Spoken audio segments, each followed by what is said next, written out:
Go time. One time.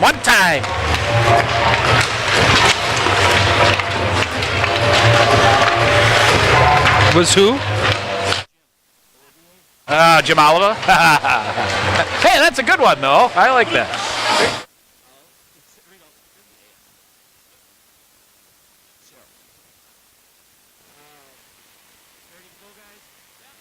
We're like boiled ham.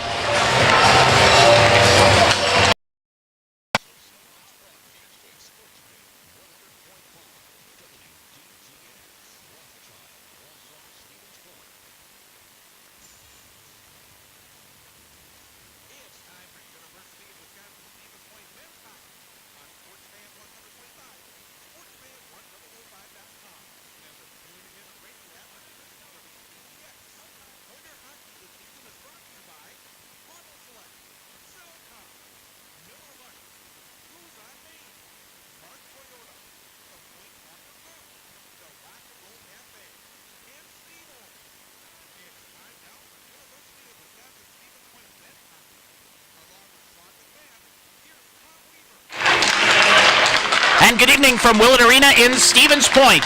Welcome to postseason hockey on Sportsfan 100.5 as the UW Stevens Point Pointers, the unanimous #1 ranked team in the country across all three polls that matter, have the #1 seed as we begin the WIAC Men's Hockey Ice Championship presented by Culver. Sean, the Pointers have gone through a historic regular season at 23-0-2, have done what no program has ever done before and gone through the regular season unbeaten.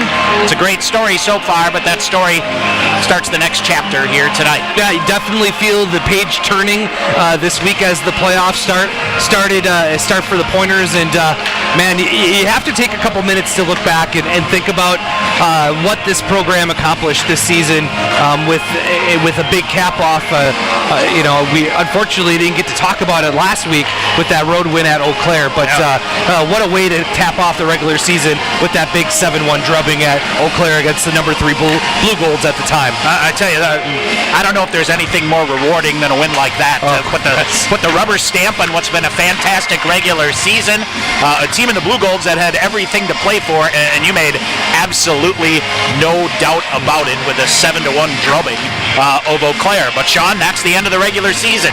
You start here tonight. It might be the most unique format in college hockey. It's the 2-game plus a mini-game format, and you got to try to survive through this weekend to get you to single elimination from here on out. Yeah, absolutely. This is, I don't know, in the past it's been a survival weekend for the Pointers, but this is a weekend where you really have to put 2 games together, you get a couple wins, and then you go to single elimination, like you said.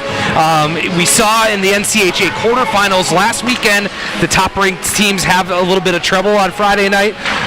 Adrian comes to mind first. 3 of those 4 series went to mini-games. So for the Pointers in the national spectrum of things and things that they want to do down the road here coming up in March, nothing but 2 wins this weekend is going to matter for this. Get you to the WIAC Championship, Sean, and we've talked about this on and off throughout the season. The other big difference is you can make the road to an NCAA championship go through Stevens Point. If you win the WIAC title as the unbeaten team in the country, #1 across the board in all rankings, Final Four should be here. That's an awfully big carrot to throw out there. Isn't it? Yeah. Without the automatic bid qualifier, Tommy, your good work in the regular season and in those 25 games, and you win 3 more here coming up in the next 2 weeks. Man, to be the #1 seed and have a chance to host the Final Four here at Willett Arena, what a big accomplishment that would be. You got to get to your conference tournament. That starts here tonight with the River Falls Falcons.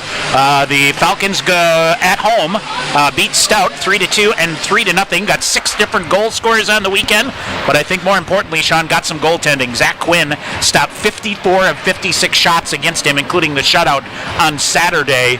You know, this is a team that is defensive-minded and will try to take the Pointers out of their game here, but it's got to start between the pipes, and that's been a big question mark bouncing around. Yeah, it's kind of been a rotation of goaltenders for the Falcons, Tommy, this season. Zach Quinn, obviously the guy that's played the majority of his time here at UW River Falls.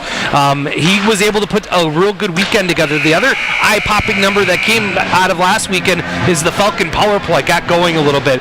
They ended up, 3 for 10 on the power play against against UW Stout. So a power play that's getting hot. They had a good penalty kill. They didn't give up a power play goal all weekend. So a team in the Falcons that you got to jump on because we've seen that Steve Freeman's teams in the past. If they get a 1 or 2 goal lead, they're going to line 4 guys up against the blue line and say, come at us and see what you can do. Yeah, that they will. And for this Falcon team, they're unbeaten in their last 3 and 6 out of 7.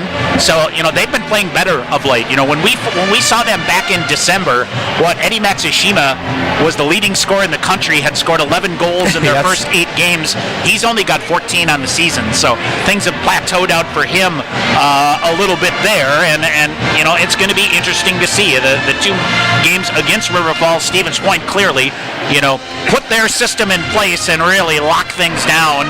That road win 6-2, really controlled except for a small hiccup in the third period. Other than that, that's the kind of determination and intensity that Stevens Point will need to bring here to get off on a good first foot forward in this WIAC semifinal series. Yeah, absolutely. I think the biggest thing for the Pointers against the Falcons this year, besides the 2 wins, is that both games they held the Falcons to 15 shots on goal. So they did very well defensively against this Falcon team. One of the only games in town across the country. We are. You could say here tonight. The WIAC will play tomorrow, as well as the NCHA, and most of the teams out east play single games on Saturday. So it will be Stevens Point and River Falls here tonight. The UCHC semifinals, Manhattanville taking on Elmira in a Friday-Saturday series there. That in Elmira, New York. Utica and Nazareth will play the other series there. That'll be Saturday, Sunday. They share the rink with the AHL Utica Comets, so they get the barn tomorrow, and then all the other games. I think 3 games total here tonight. Let's talk for a second about the other WIAC matchup, which is very intriguing. UW Superior, I tell you what, a strong finish for them to the regular season. They beat Eau Claire to knock down the number 3 seed. They'll be at Hobbs Ice Arena for the weekend as the number 2 seed, as the number 3 seed, taking on the second-ranked Blue Golds, who, lost at Superior in a game that kind of scratched your head, and then got taken to the woodshed by the Pointers here. Matt Lone, if they're going to have any thoughts about getting to the NCAA tournament, they got to crank it up here in the semifinal and hope to get to next weekend. Absolutely. They need wins. They need as many wins as humanly possible coming up in the next couple weekends. They need 2 wins tonight to get to 20. Man, how would you, but from a psychological standpoint, you go to Superior, you lose a weird game, and then you come back home on senior night and you get thumped in your own barn. What's the mindset of they gotta have the a short Blue Golds memory right now? Yep, absolutely. Short memory. 2 weeks of sitting on that loss, or that weekend overall playing for Matt Lone. He had some heavy lifting on the old coaching circuit for him this week. That they did. Yellow Jackets have gotten some goaltending and Oscar Svensson and scored enough goals to get the job done. So they will try to keep that rolling here. But here it's Stevens Point and River Falls in game 1. Again, if you're new to us, or maybe some of our freshman families that are out there not familiar with the format, you play a full 60-minute game tonight and tomorrow night, and basically it's the first team to 3 points. Right. So if you could get 2 wins, you're through, sail and clear. Even a win and a tie. If they would split the 2 games after tomorrow night's game, they would take a full intermission, then come back, play a full 20-minute mini game, and if tied after that, would go to 20-minute periods. That would be sudden death. So it's we've seen all comers and goers of that. Yes, over the history, Stevens Point has been very good in the mini game, but to be honest with you, you want no business with that. None whatsoever. We've seen teams lose Friday night, win Saturday, win the mini game, vice versa, all back and forth. All over the place. And it can be absolutely crazy, but your best job is to not even mess with it. Yeah, absolutely. You get 60 minutes here tonight and then go for it. All right. So that's the start is tonight here on Friday. That it is. All right, we'll take a break. When we come back, we'll continue our Pointer pregame show. Pointers head coach Tyler Krieger will get his thoughts on the week off and getting set for game 1 of this WIAC semifinals series against UW River Falls. Back with more of our Pointer pregame show after this time out on Sportsfan 100.5.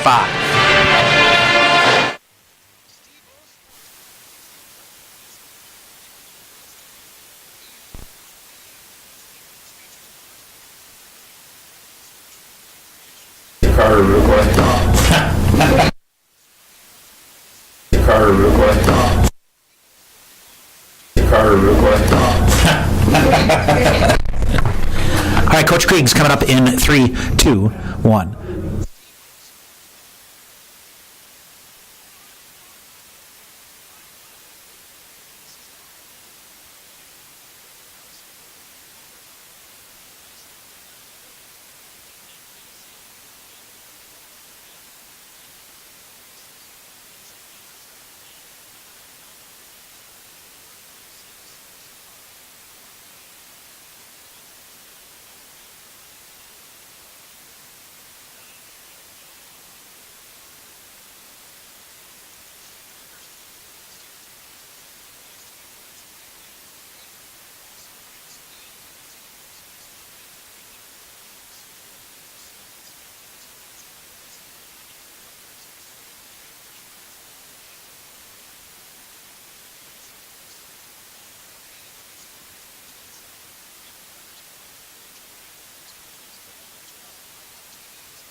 Continue with our Pointer pregame show on Sportsfan 100.5. Pointers back to work tonight in the WIAC semifinals, hosting River Falls at KB Willett Arena. We talk now with Pointers head coach Tyler Krieger. Coach, a week off. How was the week off for you and the fellas? Very good. We got a lot of work done. We didn't skate very long, but each day we skated and worked on some different details of our game. And I think we're a lot more detailed than we were in the last week off, and I think we're in a better spot because of it. We had a better prep week on the second week, leading up to a game, and I think hopefully it's going to pay off dividends for us here moving forward. We got some rest physically and mentally that we needed, and I think we're in a good spot, ready to go with a lot of healthy bodies in the lineup, and guys were pushing all week to find their spot, and now we're ready to make a difference. I think, too, if we talked to the last bye, you really didn't feel the good vibe at all here. So, trying to balance that and come out with a different result, what'd you do differently?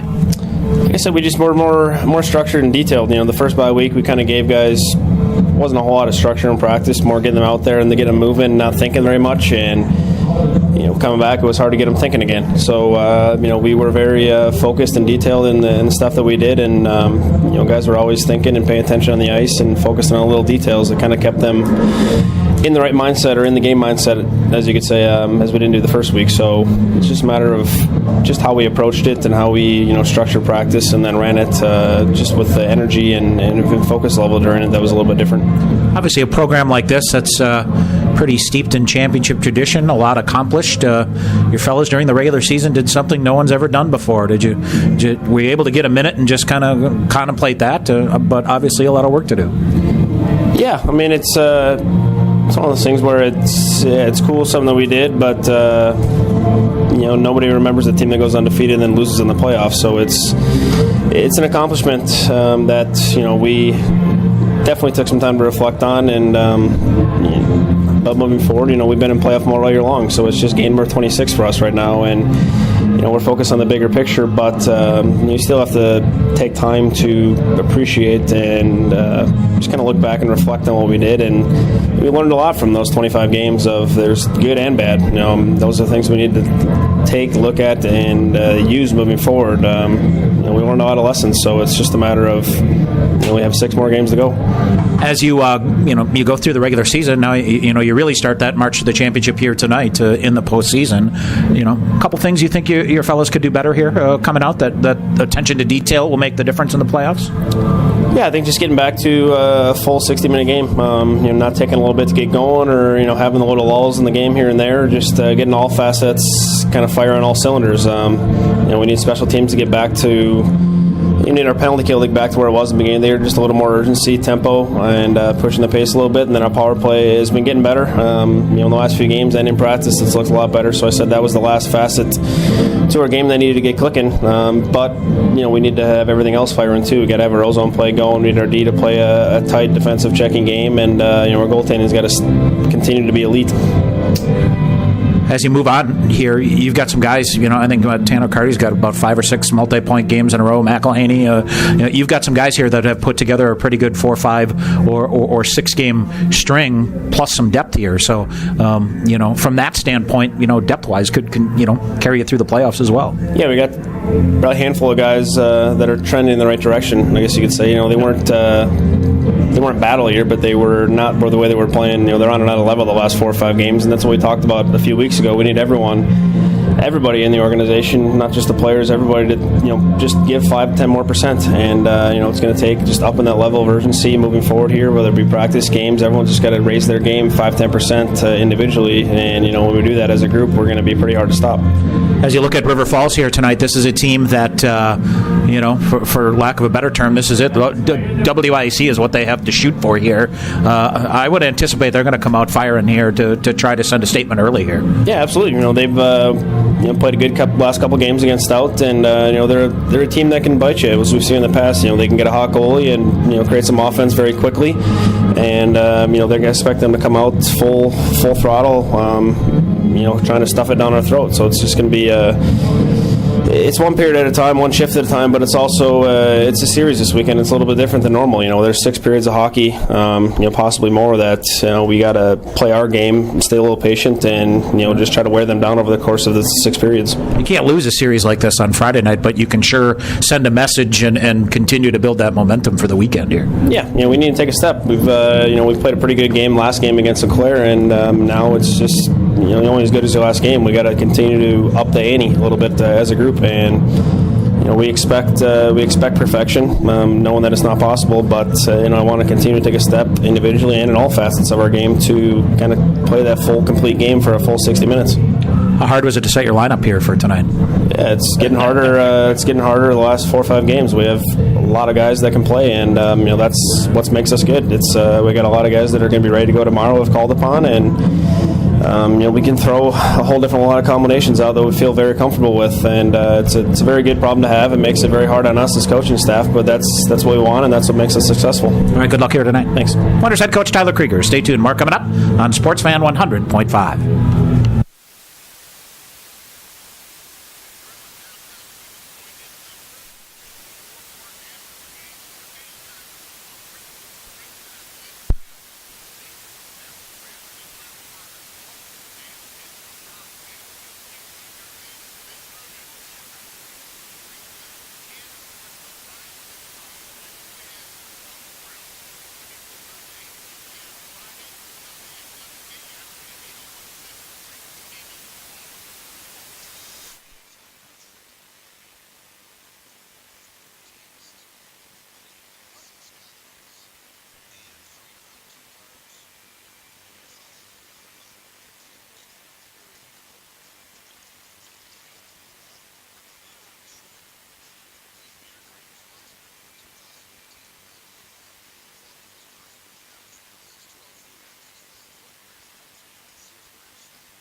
All right, back here at Willett Arena, Tom Weaver, Sean McMahon, getting closer to tonight's face-off. Game 1 of this WIAC Semifinal series as the number 1 seed Pointers hosting the 4th seed River Falls Falcons. Sean, we talked in our pregame show briefly that Eau Claire Superior game will be a 7:30 start tonight, as they had the WIC women's semifinals earlier today, as the 2nd seed Eau Claire beat 3rd seeded Stevens Point there 5-1 this afternoon. So Ann Ninneman and the Pointers will have a bit of a hole to dig out tomorrow to try to get to the WIC Championship. Seed 4 seed Superior at River Falls. Sean, Eau Claire, the women kind of in the same situation as the men. They want to rack up a couple of wins here, as the WIAC may have a chance to be a 2-bid league for them without an automatic bid. Yeah, isn't that crazy? They did that a year ago. How the West region has gotten better, Tommy, on the women's side. Still looking for that first national championship for D3, but man, the WIAC with River Falls, Eau Claire, Adrian's in that mix. There's 3 or 4 real good MIAC teams as well. That it is. Sean, the Pointers happen to go with the 13 forwards here tonight. Interesting decision, but might be an even more interesting decision is Steve Freeman and the Falcons only putting 18 skaters out there. Allowed 19, so injury or whatever may be. So it is the Falcons opting to do that here tonight. Sean, Big House here has filled in. I would imagine there are some folks making their way in, as we usually see, but I know it was nearly sold out as of yesterday afternoon. There are a couple hundred tickets left, I think, and with standing room and things like that, would imagine we will have once again a very full house here at KB Willett Arena, and tickets going briskly throughout the week. That's for sure. Absolutely. So we will see. All right. So, Sean, you always kind of wonder. Week off. Last time we saw it, Pointers didn't exactly play very well after the week off in that weekend when they played Stout and Superior, and so they're going to have to get out here and I think really try to send a message here in the postseason that hey, 23-0-2 during the regular season was no fluke. Yeah, no fluke. And Tommy, for the Pointers, success is going to lead to a good start. I think they got message sent, Tommy, after the last bye week, and how they played after the bye week. Hopefully they got it all out of their system at Eau Claire, and now it's all system go. Yeah, and that it could be. Of course, Connor Reichman will get the start here for Stevens Point. Sean, he's chasing a record here, 23 wins during the regular season for a goaltender. One thing we haven't talked about, we said Tanner Carty was on a pretty good run here. Yes. He has, coming through here, 18 career game-winning goals. The program record is 19 by Paul Caulfield. Okay. So you talk That's about, a big time. way back, the program all-time leading scorer, playing a ton more games that he did. You talk about the impact he's had on All-American and a WIAC player a year ago. He's found it lately here and keeps humming along. All right, here's your starting lineups tonight. First of all, for the Falcons of UW River Falls, Zach Quinn, 6'2", 190, and a junior out of Westland, Michigan. Game number 18, he's 6'6", and 4, and 2.42 goals against average, a 91.7 save percentage with 2 shutouts on the season. The defensemen are Dayton Honkanen, 6'1", 200, and a freshman out of New Brighton, Michigan, and it is Christian Hausinger, 6'1", 190, and a sophomore out of Anchorage, Alaska. Up front, Eddie Matsushima, 5'11", 185, and a senior out of Verona. He is their leading scorer in goals, assists, and points with 30 points on the season. Would imagine he'll be a first-team balloter when the All-WIAC team comes out next week. The right wing is Josh Arnold, 5'11", 180, and a freshman out of Roseville, Minnesota. And the left wing is Aussie Miller, 5'8", 177, and a junior out of Stoughton, Wisconsin. Steve Freeman in his 23rd season, 384 wins, 216 losses, 55 ties for the former head coach of Stevens Point Area Senior High, 12-time Coach of the Year in the WIAC. For the Pointers of UW Stevens Point, it is Connor Reichman. He is 6 feet 170 and a sophomore out of Minesing, Ontario, Canada. Gaudy numbers at best. 23rd game of the year, 20-0-1. His goals against average, 1.43. That remains second best in the country. His save percentage of 93.3%, his 15th best in the country, and he has 1 shutout on the season. The defenseman Ryan Bittner, 6'3", 190, and a senior out of Crookston, Minnesota. Stephen Beauvais, 5'10", 170, and a senior out of Shelby Township, Michigan. Forwards, the centerman Austin Kelly, 5'8", 185, and a junior out of Toledo, Ohio. Brennan Miller, 6'3", 210, and a junior out of Keller, Texas. The left wing is BJ Duffin, 5'8", 165, and a senior out of Red Deer, Alberta, Canada. Tyler Krieger, 44, 6, and 5 as head coach of the Pointers, assisted by Evan Dixon, Zach Badalamente. The rest of the Pointer lineup, Zach will center Tanner Carty and Kelly O'Brien. Carter Rue between TJ Rue and Jordan Fader. Luke McElhaney between Colin Raver and Logan Fredericks. Ryan McKellar dresses as the 13th forward. The other D outside of your starters, Stephen Beauvais and Ryan Bittner, Drew McLean and Danny Corrali, Chris Alleman and Stephen Pauliata, Eli Billing, Ryan Wagner will back up Connor Reichman. Sean Kelly O'Brien, 7 points on the weekend, the hat trick against Eau Claire, WIAC Player of the Week for the Pointers. He becomes the 6th Pointer to earn that title, or that recognition on the year. We'll take our final break, come back with the opening face-off. Stevens Point and River Falls. Game 1 of this WIA series is coming up next on Sportsfan 100.5.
All right, we are ready to roll. Starting lineups, national anthem in the books.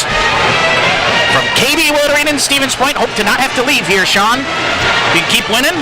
That seems to be the road map that's out there.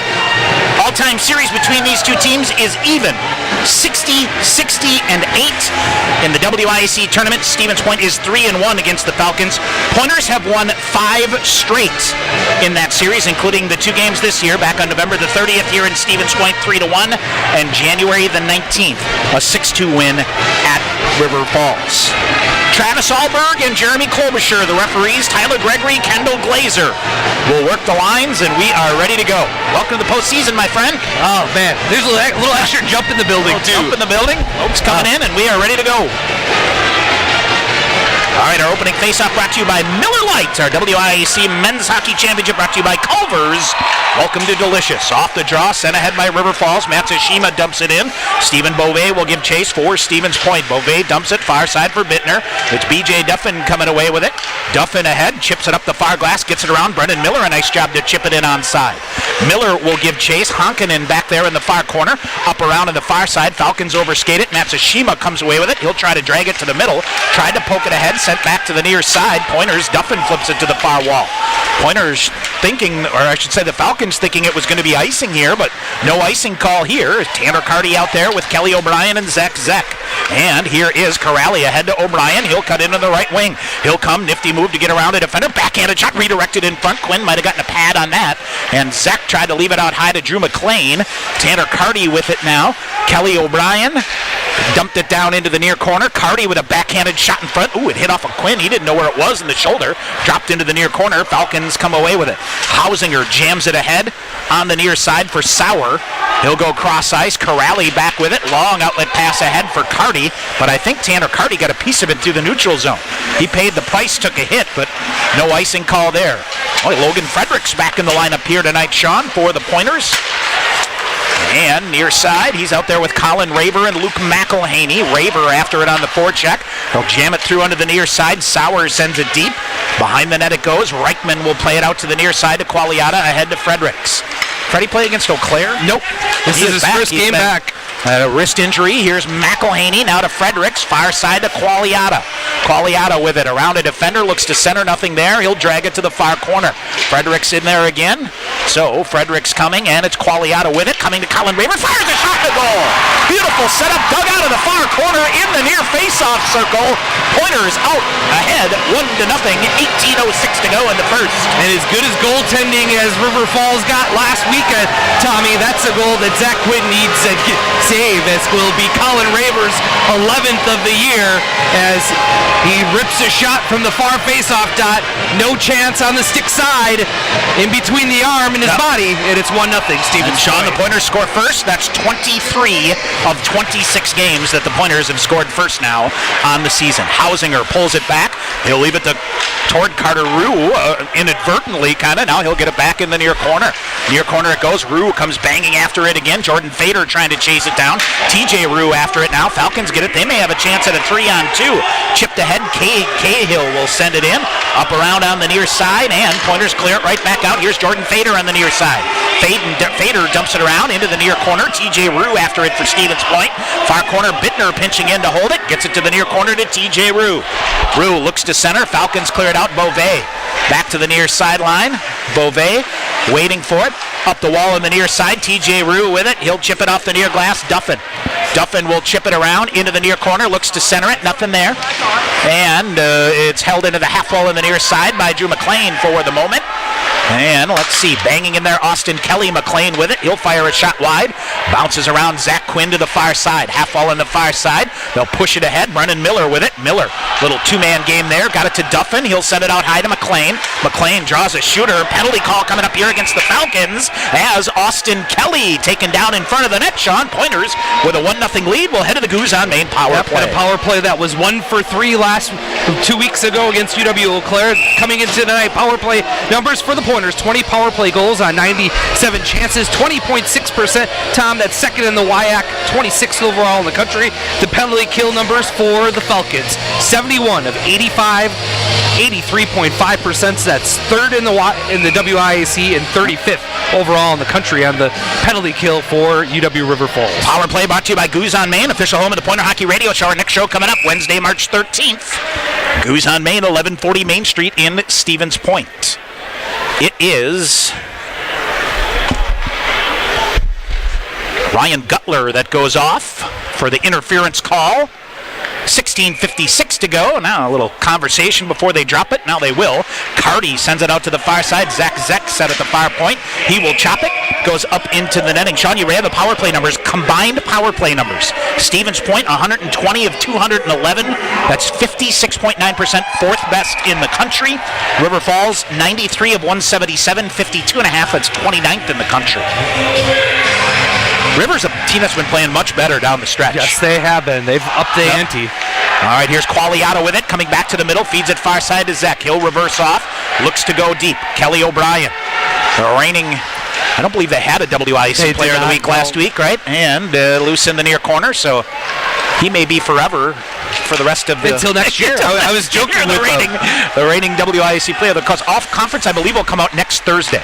All right, Zek with it. Zek on the right wing. Zek flips a backhander. Kelly O'Brien body. And goes to the far side.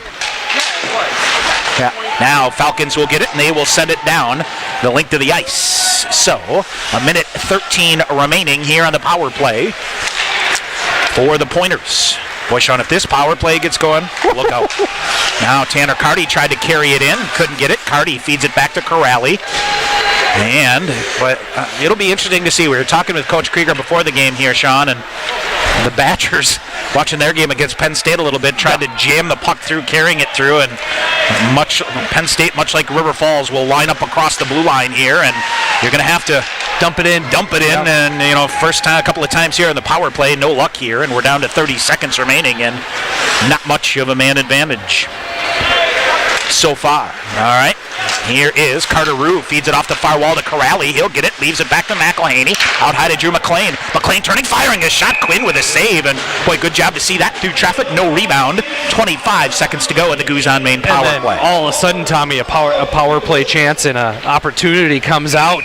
Drew McLean, good enter by stretching the blue line out widthwise, and then found Drew McLean all alone on the back end. And a big one-time shot. Good save by Quinn.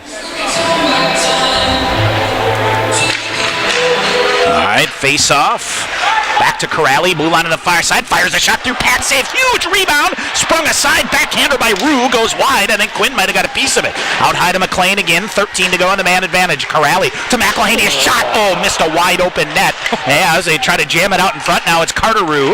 Rue out high to McLean, 5 to go on the man advantage, cross ice to Corrali, he'll hold, toward the net, redirected, pad save, rebound, shot, another save, where is it? It might be underneath, they poke at it, but we will get a whistle as Quinn somehow sprawls under as we're back to 5 outside. Oh man, what a nice little play with Luke McElhaney in the middle of the ice as the Falcons lost track of him right between the hash marks, and a good old one-time shot on for McElhaney. Caught Zach Quinn leading the wrong way, just missed the net. Otherwise, it's 2-0 Stevens Point. All right, face off to the right side of Quinn. I think it went up into the net. Everybody kind of gave up on the play, so Point will stick with it. Shot toward the front of the net, bouncing in. Duffin coming in, chopped away from him as it's cleared out by Honkanen in front of the net. Loose in the near corner. It is, let's see, Austin Kelly and Brennan Miller scrumming for it here in the near corner. They'll get it to Duffin. He's rocked, but kept it going. Got it to Miller. Miller flips it deep again. Duffin and Kelly run into each other. Duffin able to come away with it. Duffin turns, centers. Miller with a shot. Blocker save made there by Quinn. Rebound to the near corner. 14-15 to go in the first. 1-0 Stevens Point on Colin Raver's 11th goal of the year. Falcons with it. Hausinger, lead pass ahead, chopped into the zone. Beauvais back to get it, as it is Caden Cahill trying to chase him down. Tanner Carty with it, scoops it ahead to Zek on the near side. He'll carve it in. Got turned around by a defender, and it comes to Cahill again, but Qualiata slicks it ahead, and at the red line, Falcons intercept and dump it back in. Connor Reichman will cut it down. Around it goes to the far side. Beauvais Leads it to Carty. He'll flip it off. I think he thought Zek was coming as a trailer, but he wasn't there. Matsushima circles at center ice and cuts to the near side. Alleman forces him wide into the near corner. Carty comes in with his shoulder to free it up, and Alleman ties it up again. Dug out well here by the Falcons. They bring it out to the point, and Gutler with a shot. Cross ice comes in front. Save made by Connor Reichman up high, and the rebound to Qualiata. He'll chip it to the far side to O'Brien, but he couldn't handle it. Bouncing puck is kicked around there. Falcons try to drag it ahead, but Carty intercepted that. Here's Kelly O'Brien with it. Ahead to Zek at center ice. He'll fire a long shot in. Combination pad stick save made by Zach Quinn, and the rebound up into the netting and out of play. 13-11 to go here in the first period. Congratulations to the WIAC on its long history of athletic success and outstanding academic accomplishments. Each year, over 5,000 student athletes compete in WIAC sports. Culver's recognizes the student athletes of the WIAC for their hard work, dedication, and commitment to excellence on and off the field. Face off to the right side of Quinn. Raver, who's got the game's first goal, and McElhaney chase after it. McElhaney in the far corner to Raver, same spot. Shot fought off by Quinn on a headhunter shot there, and I think he got part of the blocker on. Hausinger around to the far side. Raver and McElhaney Raver and Logan Fredericks run into him again on the near side. Now Raver gives it back to McElhaney, too strong. Falcons intercept off the glass. Bouncing puck comes, glove down by Raver to the blue line. Gives it to McElhaney. He spins, and Fredericks cut back on the near side.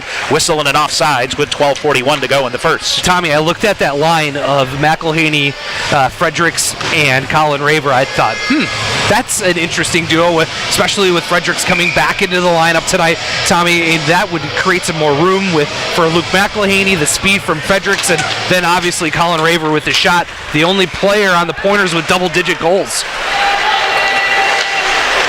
12:30 to go here in the first. Loose behind the River Falls net. Falcons will dig it out. Anderson chips a pass ahead. That's intercepted by Corrali. Got it to TJ Rue on the near side. He runs into Peter Caravos and turned it over. Watch out here in a breakaway back the other way. Coming in, firing a shot. Save made by Connor Reichman. They'll turn it back toward the middle. Cleared up by the Pointers ahead. This might be TJ Rue on a break back the other way. TJ Rue to Carter Rue in the middle. He'll try to swipe a backhander. Picked up well by the Falcons there. Far side, and River Falls will clear it back out. Both teams averting disaster here. Jordan Fader bodied at the blue line, pushed it forward, sends it into the zone. Quinn sends it wide to the far side, up ahead onto the stick of Ryan Kuzin. Ryan Kuzin on his third team in 3 years. Yikes. UMass Boston, Adrian, and now River Falls. It is Brendan Miller. Throws it behind the net. Near side, Beauvais will whistle a shot redirected in front. Duffin got a piece of it, may have gone off the face mask of Quinn, and went straight down back behind the net. Dug out in the near corner by Anderson. He'll clear it up. Kuzin Sean, one might argue the Hunter Borva School of Recruitment. Third program in 3 years, right? Yes. He was with River Falls for a while, too. All right, far side, Eddie Matsushima. Matsushima at center ice, clips it to the right wing. Hausinger comes back on the far side, intercepted. Good back check here by Kelly O'Brien to free it up. Had his stick lifted, but able to muscle it out on the far side. Now back in comes the Falcons. They will try to get a shot off. They do, and it trickles just wide of the net to the far side. Josh Arnold with the shot there. Into the near corner it comes. Behind the net, Zek will chase it after the far side. Try to go up to Zamboni door bounce, and watch out, Hausinger coming. Turns, tries to get a shot. Got turned around by the point defense again. Carty waiting for it, but it's out of his reach. Now finally Ryan Bittner will send it ahead, and they'll get it out ahead. On the red line on the far side, Falcons jam that up. Matsushima pushes it to the near side. Boy, this line's been out there for about a week for the Falcons. He'll dance in front. Ryan Bittner behind the net. He'll dump it to Tanner Carty now, who will pull it back. Carty leaves it for Stephen Qualiata. Mike Sauer coming in on the forecheck now, backs off. They'll go to Bittner in the far corner. Bittner will skate out. Long outlet pass ahead. Kelly O'Brien got a piece of it to get it deep. That will allow Stevens Point to change here. Carty goes after it behind the net. Almost swiped it free. Falcons dunk it to the near corner to Ryan Gutler. Now behind the net. Now this time, boy, Pointers really sent it a forechecker hard. They bounce it ahead towards center ice.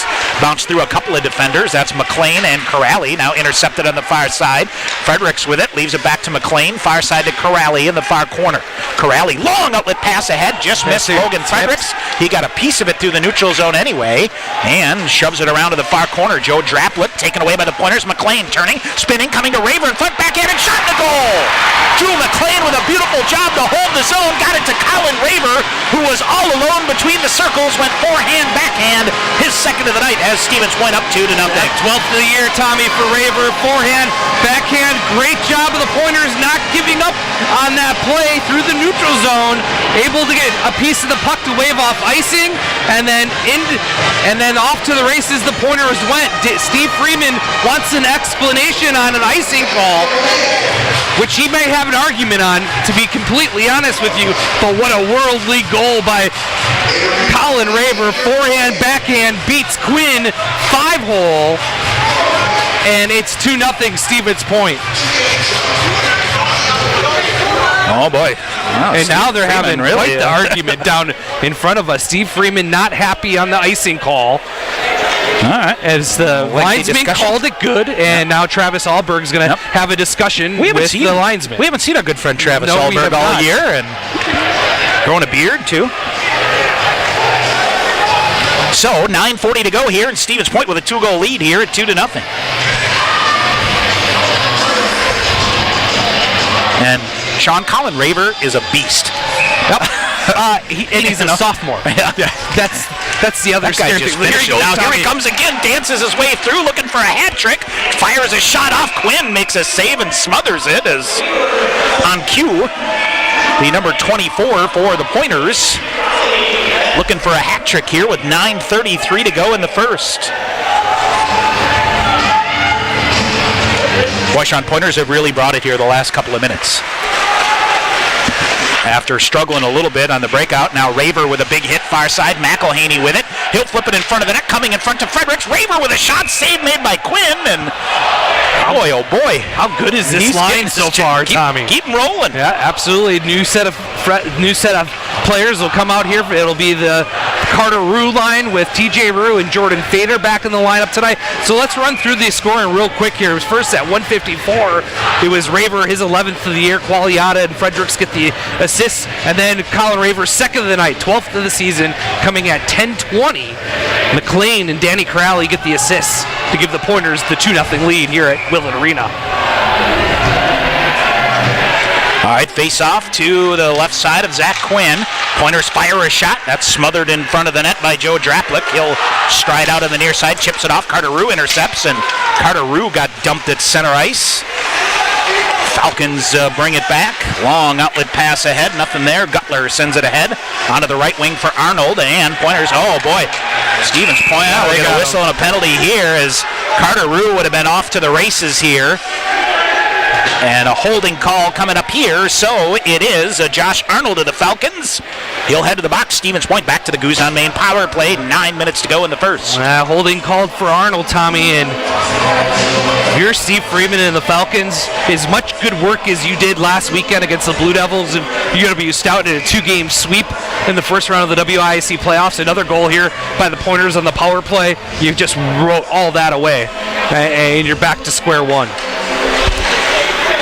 All right, off the face-up. Pointers on the Goose on Main power play. Goose on Main, nearly 40 beers on tap. Plus, a complete menu with a wide variety of burgers, wraps, soups, and salads. Of course, an awesome Friday fish fry. Goose on Main, 1140 Main Street, downtown Stevens Point. Also, the official home of the Pointer Hockey Radio Show. Our next show coming up Wednesday, March the 13th. 6 to 7 o'clock here on Sportsfan 100.5. Tommy's shots on goal, 8-1 in favor of the Pointers. All right, here's Corrali with it. Sends it cross ice to McLean. He will dump it in. Rims it around hard. McElhaney to it on the far side. Behind the net for TJ Rue. Falcons get their first Hausinger. Tried to rattle it around, but boy, Drew McLean slick on his feet to hold it in again. Now it is TJ Rue behind the net. Falcons will bomb it again. Corrali far side. Corrali reverses back to the wall. Defender falls down. Looks to fire a shot. Nothing there. Feeds it. Far side. Back out high to Corrali. Cross ice to McLean. Near side. He'll fire a shot. Redirected in front off the stick of McElhaney. Up over the top, but didn't hit the net. Here's McLean with it. He'll send it in. Another shot block here. They feed it back to McLean. Cross ice to Corrali. He'll fire a shot. McElhaney between the circles. Backhand. Point blank. TJ Rue whiffed on a bouncing puck. All right, here's McElhaney. Deep now. He'll fire a shot. Save made. Cleared out by the Falcons. And it is Carter Rue with it. He'll feed it out high to Corrali. Back to Carter Rue. Half wall on the far side. Behind the net to TJ Rue. TJ Rue is hassled from behind. He'll get it out to McLean out high. 55 to go in the man advantage. Corrali fires a shot. That went through. Wanted a redirect. Matsushima will play it off the near wall and rattles it down the length of the ice. River Falls a badly needed change here with 40 seconds to go in the man advantage for Stevens Point. Second of the night. They lead it 2-0 on 2 goals from Colin Raver here in the first period. Kelly O'Brien feeds it. Bouncing puck comes. Ooh, they'll feed it back to Zach Zeck on the far side. Whistle and offsides. And I didn't see who it was, Sean, that tried to backhand the pass through his legs and kind of whiffed on it, and that sent it fluttering and put the pass offside. My wager would be 16, Tommy. All right. Trying to that slick move to try to get in the offensive zone. Looking out east here, Sean. End of 2 at Elmira in the Domes. Manhattanville and Elmira tied at 2. O'Brien sends it deep to Raver. 20 to go on the Guzan main power play. Cardi out high to Qualiata. That ate him up. He'll come back to the red line and try to reset here. Feeds it near side to Cardi. He'll zip a pass wide to Zach Zeck, and they're hung up in the linesman on the far side. This is a 5-car pileup, including the linesman, who now pokes his way out of there. And they'll still scrum for it. It comes loose. Falcons back at full strength. Qualiata back to Cardi near his own blue line. He'll saucer it ahead to O'Brien. 3-on-2 for the Pointers. To the middle to Zeck. Turns, fires a shot. Glove save. Ooh, O'Brien with a with a gloved effort.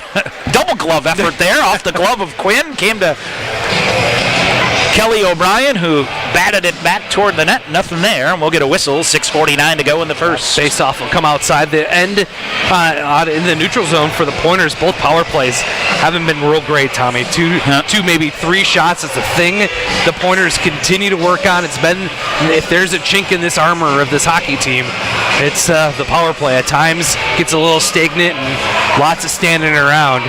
So now we're going to have exactly sure what's going on in the River Falls end. Zach Quinn, very active between the pipes, has knocked those pegs off. And they're trying to get him back in here. Sean, Pointers in the advantage, shots on goal 10-1. And to boot, River Falls has blocked 6 shots as well. So, and that's not unexpected from a Falcon team that's defense first. And when you talk about the Falcons, Tommy, if they go down 3 goals, that's too much. They do not want to play a high-scoring game. They want to play a close 2-1. Stack them up. Yep, and stack and make it a meat grinder. If the Pointers can get 1 more goal here, it might. There's a long way to go, but they just don't have the offensive firepower to put up 3 or 4 goals in a hockey game. 6:49 to go here in the first. It is a 2-0 lead here for Stevens Point. All right, Austin Kelly will take the face-off. Sent back into the River Falls end. Hausinger cross ice to Honkanen ahead. This should be an icing call. And for whatever reason, no. So Bittner with it. He'll have to readjust. Miller will chip it in. Honkanen back to get it. Almost turned it over right to Duffin. Tried to send it ahead. Now this is Bissett. Brings it in. Shot whistles wide. Far corner they go. Miller had it, lost it. Bittner will drag it out on the far side. The Falcons dig it back up. Good body check there by Brennan Miller to tie up Mike Sauer on the play and cleared out into the neutral zone. Miller fanning on it. Duffin goes down center ice. And Miller will get it and dig it back in. Well, that line won't get style points very much. And they generally lost some on that one there. But now the Falcons will chip it in. Down it goes. Alleman back to get it for Stevens Point. Alleman near corner, now pulls behind the net. Waiting for it. And let's see if the Falcons try to open things up a little bit. Jordan Fader got a piece of it through the neutral zone. TJ Rue wins a foot race to keep it going. Fader spun out of position there on the far side, and it's Rue trying to center it out in front of the net. TJ Rue, that is, leaves it out high to Alleman, and picked away back the other way. Cahill on a breakaway. Caden Cahill back the other way, wings up a shot, save made by Connor Reichman, and now it's Carter Rue with it, ahead to TJ Rue. He's behind a defender, and he'll try to center it, now veers off into the far corner, dumps it to Carter Rue behind the net. Fredericks wide open between the circles, couldn't get it, and here it comes back out off the near side to Ryan Kuzin. Kuzin near side shot, easy glove save made by Rickman, and well, I tell you what, give the Falcons credit there, Sean. They really crossed up Connor Reichman on that slap shot from in close and made the save. I think Reichman was thinking that Cahill was going to come in and make a move on him, but instead he decides to get to the hash marks, Tom, and load up a big slap shot, and a good save by Reichman off the helmet and deflected it into the glass. And nice little headman pass by Carter Rue to TJ Rue, just a little bit late. Otherwise the Pointers would have been off to the races going the other way in transition. Now Reichman will slow things down a bit. Face off to the left side. He's so good at reading the game, Tommy. Managing it, those little things. All right, now Corrali with it. He'll spin it around up the far side. Colin Raver, a pair of goals tonight. In with Fredericks on side. Raver sneaks a shot off a defender that trickles into the near corner. Centering pass coming. They jam it in front, just out of the reach of Raver. And now it's Drew McLean jamming for it. Raver comes away with it again. Throws it in front and shot wide. What do we have here? Is the net off? Yeah, Zach Quinn knocked the net off again, Tommy. He's very active in between the posts for the Falcons. So no change coming up here for the Falcons. And that Raver Frederick McElhaney line continues to give the Falcons trouble. We got some big high school hockey battles in the area big going on. Tomorrow. Our colleague Chad Holmes on the air right now on Cool Oldies 1230 WXCO with the Central Wisconsin Storm and the Wisconsin Valley Union in a girls sectional semifinal at Green Heck up at DC Everest, and tomorrow Stevens Point and Wausau West. That Chad will dial that one up. I got a basketball game before the game tomorrow, Sean. Double dip. 4:28 to go. Marathon Red Raiders closing out their season in Auburndale tomorrow afternoon. So, all right, here's McLean back with it. Chipped it ahead just out of behind Logan Fredericks as it comes in. Around the backside of the net, 4:10 to go. Long outlet pass ahead. Bittner, big hit on the far side, and a clean hit there that was shoulder to shoulder. Beauvais chips it in. He'll walk through. Carty with it, firing a shot. That's deflected. Tanner Carty, 5 straight multi-point games here for the Pointers lately? And it's Carty chips it deep into the near corner for Zach. Zach in the near corner. Kelly O'Brien digs it out. Carty back to Bittner. Bittner feeds it on the near side to Carty. Carty will wait, fakes a shot, now brings it in and shoots it right into the stick of a defender, but it comes to Bittner. They'll try to hop it back to Carty in front of the net. Falcons clear it out. They'll chip it ahead. Ryan Bittner lets it bounce between them. Now he's struggling with it here. Rolling puck here that was spinning in a circle. Finally, O'Brien sends it rink wide for Carty, up and out of play. And we get a whistle. 3:26 to go in the first. 2-0 Stevens Point. Pointer hockey brought to you by Auto Select, with 11 locations to serve you all your auto repair and service needs. You're good to go with Auto Select. Find out more at autoselectonline.com. Yeah, face-off will stay at center ice here, Tommy. Shots on goal here in the first period, 10-3. Overall shots, 20-4 in favor of the Pointers, as they have looked much better this ahead, week. Austin Kelly just missed, and it would have been a 2-on-1. Back the other way they go. Flipped around to the near side, up the wall. Alleman at center ice sends it rink wide, and a bouncing puck there. Draplick tried to handle it, but nothing doing. Has Joe Draplick with it, near side. Austin Kelly and BJ Duffin trying to keep it going to Brennan Miller. A couple of feet ahead of them. Loose on the near side. And it is River Falls digging it out of the reach of Joe Draplick on the far side. He'll get it back and feather a backhander in. Sean, Falcons could pop one here and get right back in this. Duffin with it. He'll go rink wide. Now it's a 2-on-1 Kelly, but Draplick coming back in. Kelly knocked off his stride a bit, fights his way to the far corner. Miller comes to pick it up. Brennan Miller will turn. He'll come out high. No one picks him up. Shot block there, and tripped down, ends up on the defender, and Qualiato will pull it out and then run into the linesman on the far side. And it is Caden Cahill that will carry it in on the near side. Tyler Gregory's had a rough go of it at times this year, hasn't he? All right, Danny Corrali with a nifty move to lead a 3-on-2. Jordan Fader to his right. Fader with it, throws it back in front. Zach Quinn with a nice save here, Sean. And just smothers it, covers it up. and says, live to fight for another day here in the defensive zone. Yep, absolutely, Tommy, as the Pointers came across 3-on-2 with Danny Corrali joining the rush there. Nice job on transition and got an offensive opportunity for Fader. Sean, the WIAC's captured more NCAA national championships than any other Division III conference in history. Each year, over 5,000 student athletes compete in the WIAC sports without the benefit of athletic scholarships. They complete for the love of the game and commitment to win. Culver is proud to be a sponsor of the WIAC, the Conference of Champions. TJ Rue reaching for it. Falcons almost turn it over right in front of their own net. Jordan Fader trying to get it on the far side. Falcons muscle it out. Caden Cahill has been cherry picking around here through the neutral zone. He's had a couple of goes at it. All right, now Corrali now walks through. He'll accelerate on the far side.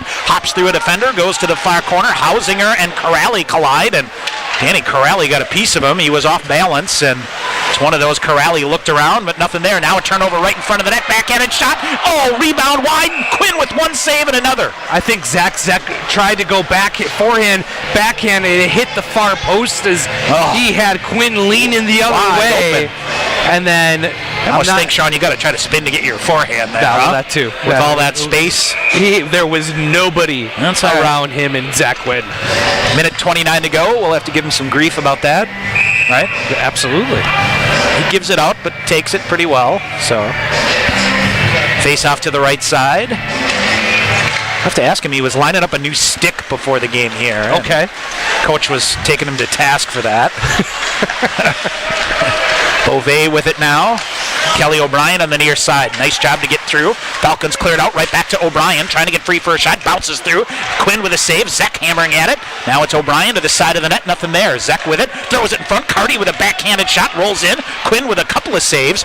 Beauvais hustling. Can he hold it? He does. Sends it cross ice to Bittner. Comes back near side. Minute remaining in the period. Out high to Beauvais. He'll come through. Firing a shot. Quinn with a glove save and hangs on. That's the right play, Tommy. Nice job trying to stretch the offensive zone out wide, and went cross ice, and then Beauvais with the good shot had Zek in front looking for a rebound.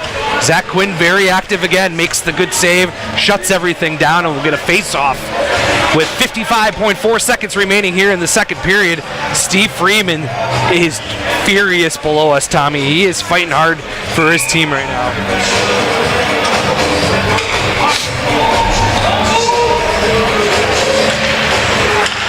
All right, face-off coming. Raver with the 2 goals here in the period. Sends it deep around to the far corner. Logan Fredericks with a backhander. Hausinger behind the net trying to clear it out. He's double-teamed there, given a rough ride, and Raver back after it. And check it, it's McElhaney. Far corner again. Raver with the long reach lets it go. Bittner with it. He'll send a shot. That's blocked. Falcons may have some numbers here. They'll hustle ahead, throwing a shot onto the left wing to Joel Frazee. And it's broken up by Beauvais on the near side. Ahead he'll go to Colin Raver. 23 to go. Ahead to Fredericks on the left wing. Logan Fredericks back to Raver. That got through him. Goes wide to the far corner. McElhaney with it now. Now to Colin Raver behind the net. Nothing there. Logan Fredericks will come in. Oh, he's hammered from behind. That drew the ire of the Pointer bench, but no call. And it is Joe Draplik that comes away with it. And it goes up and out of play. 4.2 seconds remaining in the period. Another puck up into the netting, or up and out of play, Tommy. So we'll get a neutral zone face-off, I believe, coming up here just with 4.2 seconds left. But all systems go, Tommy, for the Pointers. 2 goals here in the first period to push this lead out to a 2-goal lead here at Willett Arena. All right, looks like they're getting ready to face off at Hobbs as well. Boy, that place is going to be jumping tomorrow, huh? It's a sectional semifinal at 10. I think they may have a girls semifinal there too. Qualiata now winds her around, and that will do it. 20 minutes in the books here, Sean, and boy, I tell you what, we were kind of wondering how the off week would treat the Pointers, how you come out in the postseason. I'll take that 20 minutes any day. Absolutely. You score a couple goals, Tommy. You get Colin Raver with a couple real good goals and get him moving forward. He looks like he's all systems go here tonight. That it is both will head off here, and Stevens Point with a 2-goal lead here to begin this WIAC semifinal series, as joined now by Pointers assistant coach Evan Dixon. Coach, we've been talking a bit here as... How about that? Can you hear now? Can you hear me now? Yep. All right, so now we can't hear you, so we'll... Now, can we hear you? How are we doing? All right, hang on one second here. We got a little technical issue that not 100% certain where we're rolling on here. So, Coach, how about now? No, we can't hear you at all. So, you know what we'll do? We'll have you switch headsets here with my friend Shawnee Mack till we get the problem worked out here. And there you are, my friend. How are you? Good. Excellent. I tell you what, you kind of wonder sometimes when you get a bye late in the year after the regular season and the postseason. You'll take that 20 minutes any time, eh? Yeah, definitely. I think we really used our off week a lot better this time around. I think we learned a lot from our last bye week, and we just stuck to the details and kept guys engaged throughout that off week, and it's really paying off. Yep. I've never played defense before, but I don't think I'd like playing defense against Colin Raber. That kid is just a beast, isn't he? Yeah, he's got another level to his game that is hard to stop. Yeah, and I think at one point in time, shots were 10-1. I think at 14-3. Outside of the 2 goals you scored, you had some other great chances as well. Yeah, I mean, I think the game plan that we put together for these guys is working to a T. We're hitting some key seams in the O-zone, and it's creating some good scoring chances for us. Come out here, I think you feel pretty good about yourself, but the last thing you want to do, you want to try to come out and get the next one here as, a 2-0 lead, either going 3-0 or 2-1 is, one of those big momentum swingers that you want to try to avoid here, right? Yeah, I mean, we just talked to the guys about taking it one period at a time. We got to win every period throughout these 2 games, and I think breaking it down that way just makes you think about it differently. They had a couple of times here where they've gotten a guy back behind you here, especially on the near wall. What can you do to tighten that up a little bit? Yeah, here? just something we have to be aware of defensively. They're flying the zone, especially off their face-offs. So our weak side D just got to be ready for it. All right, not a bad. The joint's jumping here tonight. All right, absolutely. White out, got the Thunder 6 going. All right, perfect, good. Fun night at the Willet. All right, Coach, thanks, appreciate it. Thanks, guys. All right, Pointer assistant coach Evan Dixon joining us here. Stevens Point leading River Falls after 20 minutes by a score of 2-0. We'll come back with a first period recap after this timeout. This is Pointer Hockey on Sportsfan 100.5. Partners Pub and Grill in Stevens Point is a fun place to meet friends and family for great food, awesome drinks, and 1, 2. salads, hamburgers, plus a full menu. Partners is serving bluegill on Friday with 5 bluegill fillets, coleslaw, rye bread, and choice of fries or potato salad.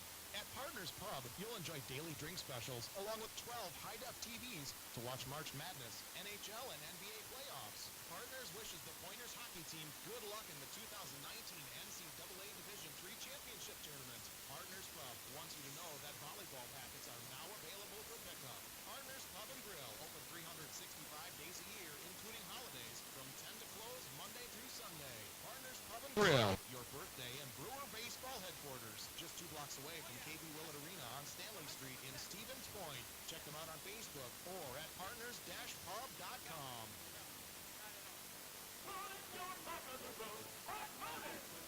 This is Mark tell you, we're proud supporters of Pointer Hockey. No high stickering on Toyotas. You can net big savings on Camrys. 1-2, 1-2, 1-2, 1-2. Our starting lineup of Tundra and Tacoma pickups with award-winning sales, service, and parts. Mark Toyota, corner of I-39 and Culver B in the Village Park of Culver. Time to put your buck on the road. Rock and Roll Cafe in Stevens Point serves the best breakfast in town.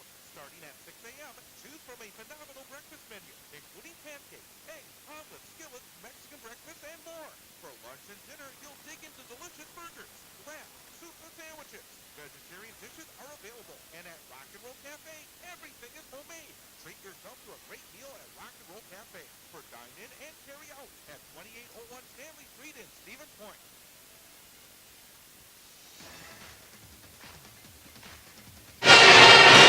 All right, we are back here at KB Willet Arena in Stevens Point. Tom Weaver, Sean McMahon, our first intermission. Stevens Point leading River Falls 2-0, and we thank Evan Dixon for joining us. Sean, my apologies for my error. It's only game number 26 of the year. Channel 2, Channel 3, whatever it might be, whatever. So It's okay. nonetheless, appreciated Coach's insight here, and tell you what, one thing we do, getting a chance to talk to him and other fellas, and certainly appreciate that, and provides a good insight. He's going to be a good coach someday, somewhere.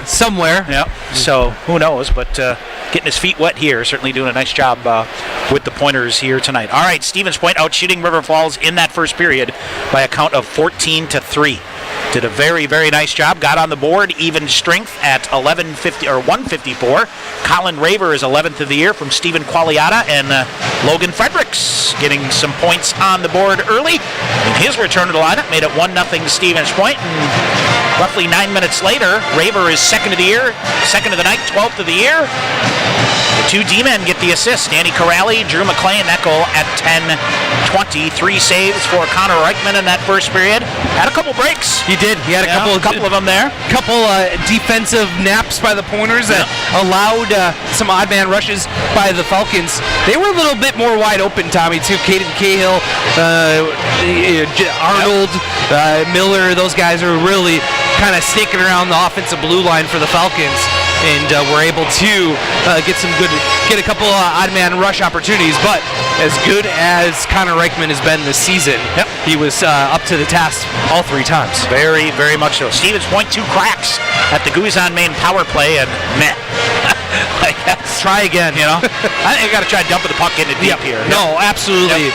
We've seen it from River Falls since day one, as they will line up 4 guys or 3 guys across the offensive blue line or the defensive blue line. You got to dump it in. They're going to try to slow you down through the neutral zone. That they will. We'll take a break, come back, look at the other scores, and get you going. Stevens Point, a 2-0 lead in our first intermission.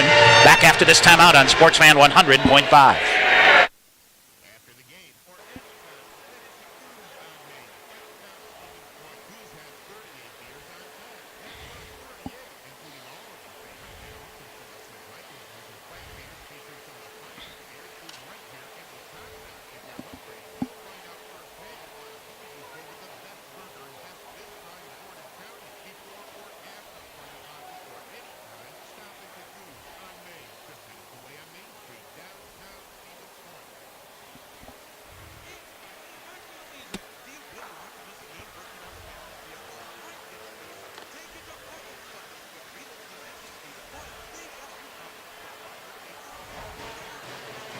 You want to talk about WIAC Player of the Year? Yeah, sure. You want to do that? Yeah. Yeah.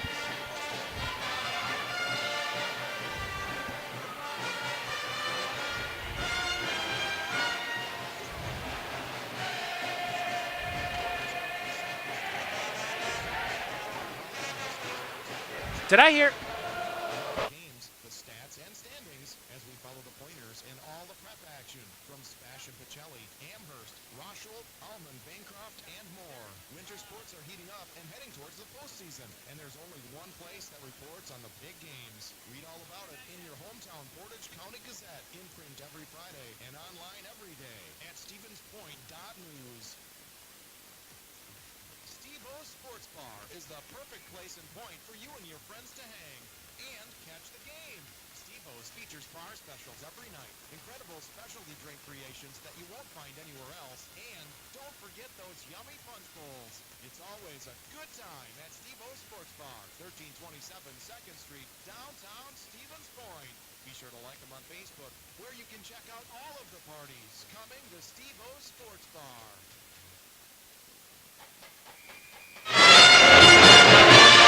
All right, back here at KB Willett Arena, Tom Weaver, Sean McMahon, our first intermission rolling on. Stevens Point with a 2-0 lead. Let's quickly run through the other scores. Not many games going on. The other WIAC semifinals, 7 minutes into the first period at Hobbs Ice Arena in Eau Claire. There were a 7:30 start here tonight. Superior and Eau Claire are scoreless, but looks like somebody's about to get a power play here, I believe. Perhaps. We will see, but nothing between the Yellow Jackets and the Blue Golds. Out east, they are just about to start the third period at Elmira, the Valiants of Manhattanville. Nope, no power play, just a puck up out of play. I apologize. And it is Manhattanville and Elmira tied at 2. There was a game last night in the MIAC, 5th seed St. Mary's. Can you somehow believe this? Goes on the road and beats Concordia 5-2. So that means the MIAC semifinals Saturday afternoon. 3rd seed St. Thomas at the number 2 seed St. John's. That is a 2 o'clock start at St. John's, and the number 1 seed Augsburg will host St. Mary's. What does St. Mary's have? 8 wins on the year, something like that. Yes, it's something 7, 8, whatever. They're all in conference. Yep, and they just whatever. They just found. You know, when he was here, Bill Moore, their coach, said, "I like how we're playing. We're coming in. They had lost a bunch of 1-goal games.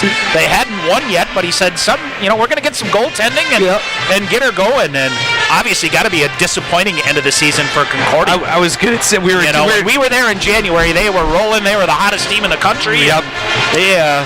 Pointers began their downward spiral. And not to mention that last weekend they went to Augsburg with the sweep of the Augies. They would have won the conference and hosted the playoffs throughout. Yep. They get swept. They go from 2nd to 4th, and then they lose in the play-in game in the WIAC tournament. All of a sudden, your season's over in a flash. Yep, that it is. All right, let's see. WIAC women's semifinals earlier today. The 2 seed Eau Claire beat Stevens Point 5-1. And let's see, 1 period in the books at River Falls. River Falls a 2-0 lead. Girls high school hockey sectional final at Greenheck Fieldhouse at DC Everest. The Central Wisconsin Storm and the Wisconsin Valley Union are scoreless. Sean, Thursday, WIAC, I believe, announces their All-Conference Player of the Year awards. All that fun stuff. As dominating as a season as the Pointers have had, I don't have a good idea what those guys are going to vote for, what they do and don't. They paid no attention in the past to things like that. Yes. I guess, in my mind, Connor Reichman should be the Player of the Year. Okay. An unbeaten goaltender at 8-0 and coming along. You know, when the Pointers have had as much balance as they've had up front scoring-wise, I'd throw that idea up for consideration. You could argue that Stephen Beauvais, Ryan Bittner, Drew McLean, I would say Beauvais, McLean, and Qualiata up there for, I think he gets to nominate 3 defensemen. Yep. Those guys. I mean, take a pick for your forward group with Carty, McElhaney, Zach, any of them. Any of them. Colin Raver now coming on here. Yeah, so it's going to be interesting to see how things come out. And as far as the Player of the Year goes, you could look at number 9 in red tonight, Tommy, with Matsushima. He's had a great year. I don't know, Sean. I understand that, but he's a senior, and this is his last hurrah. The guys had no numbers in the WIAC. I agree. He had all of his stuff early year in non-conference, so who knows there. But, he'll be up there. I'm sure he'll get some balance. And I wouldn't knock out number 16 on our side as well.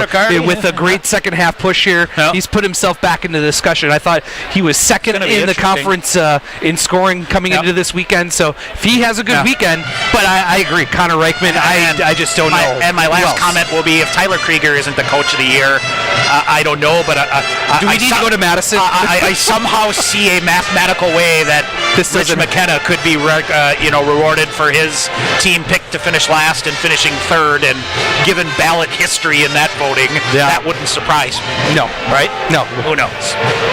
Well, we'll see next Thursday. Well, and the other thing is Tyler Krieger will say that's he fine. Could care less. He could care less. Let's go win. Let's go win the big trophy at the end of the year. All right, we'll take one more break. Come back with second period action. Stevens Point leading River Falls 2-0. Second period coming up next on Sportsman 100.5. How's that? How was that?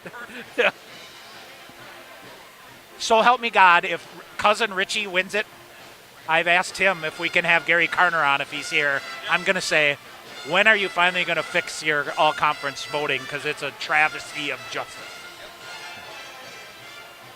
You're right. I didn't think of it. I didn't think of him. I was like, that's exactly what's going to happen.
right, guy.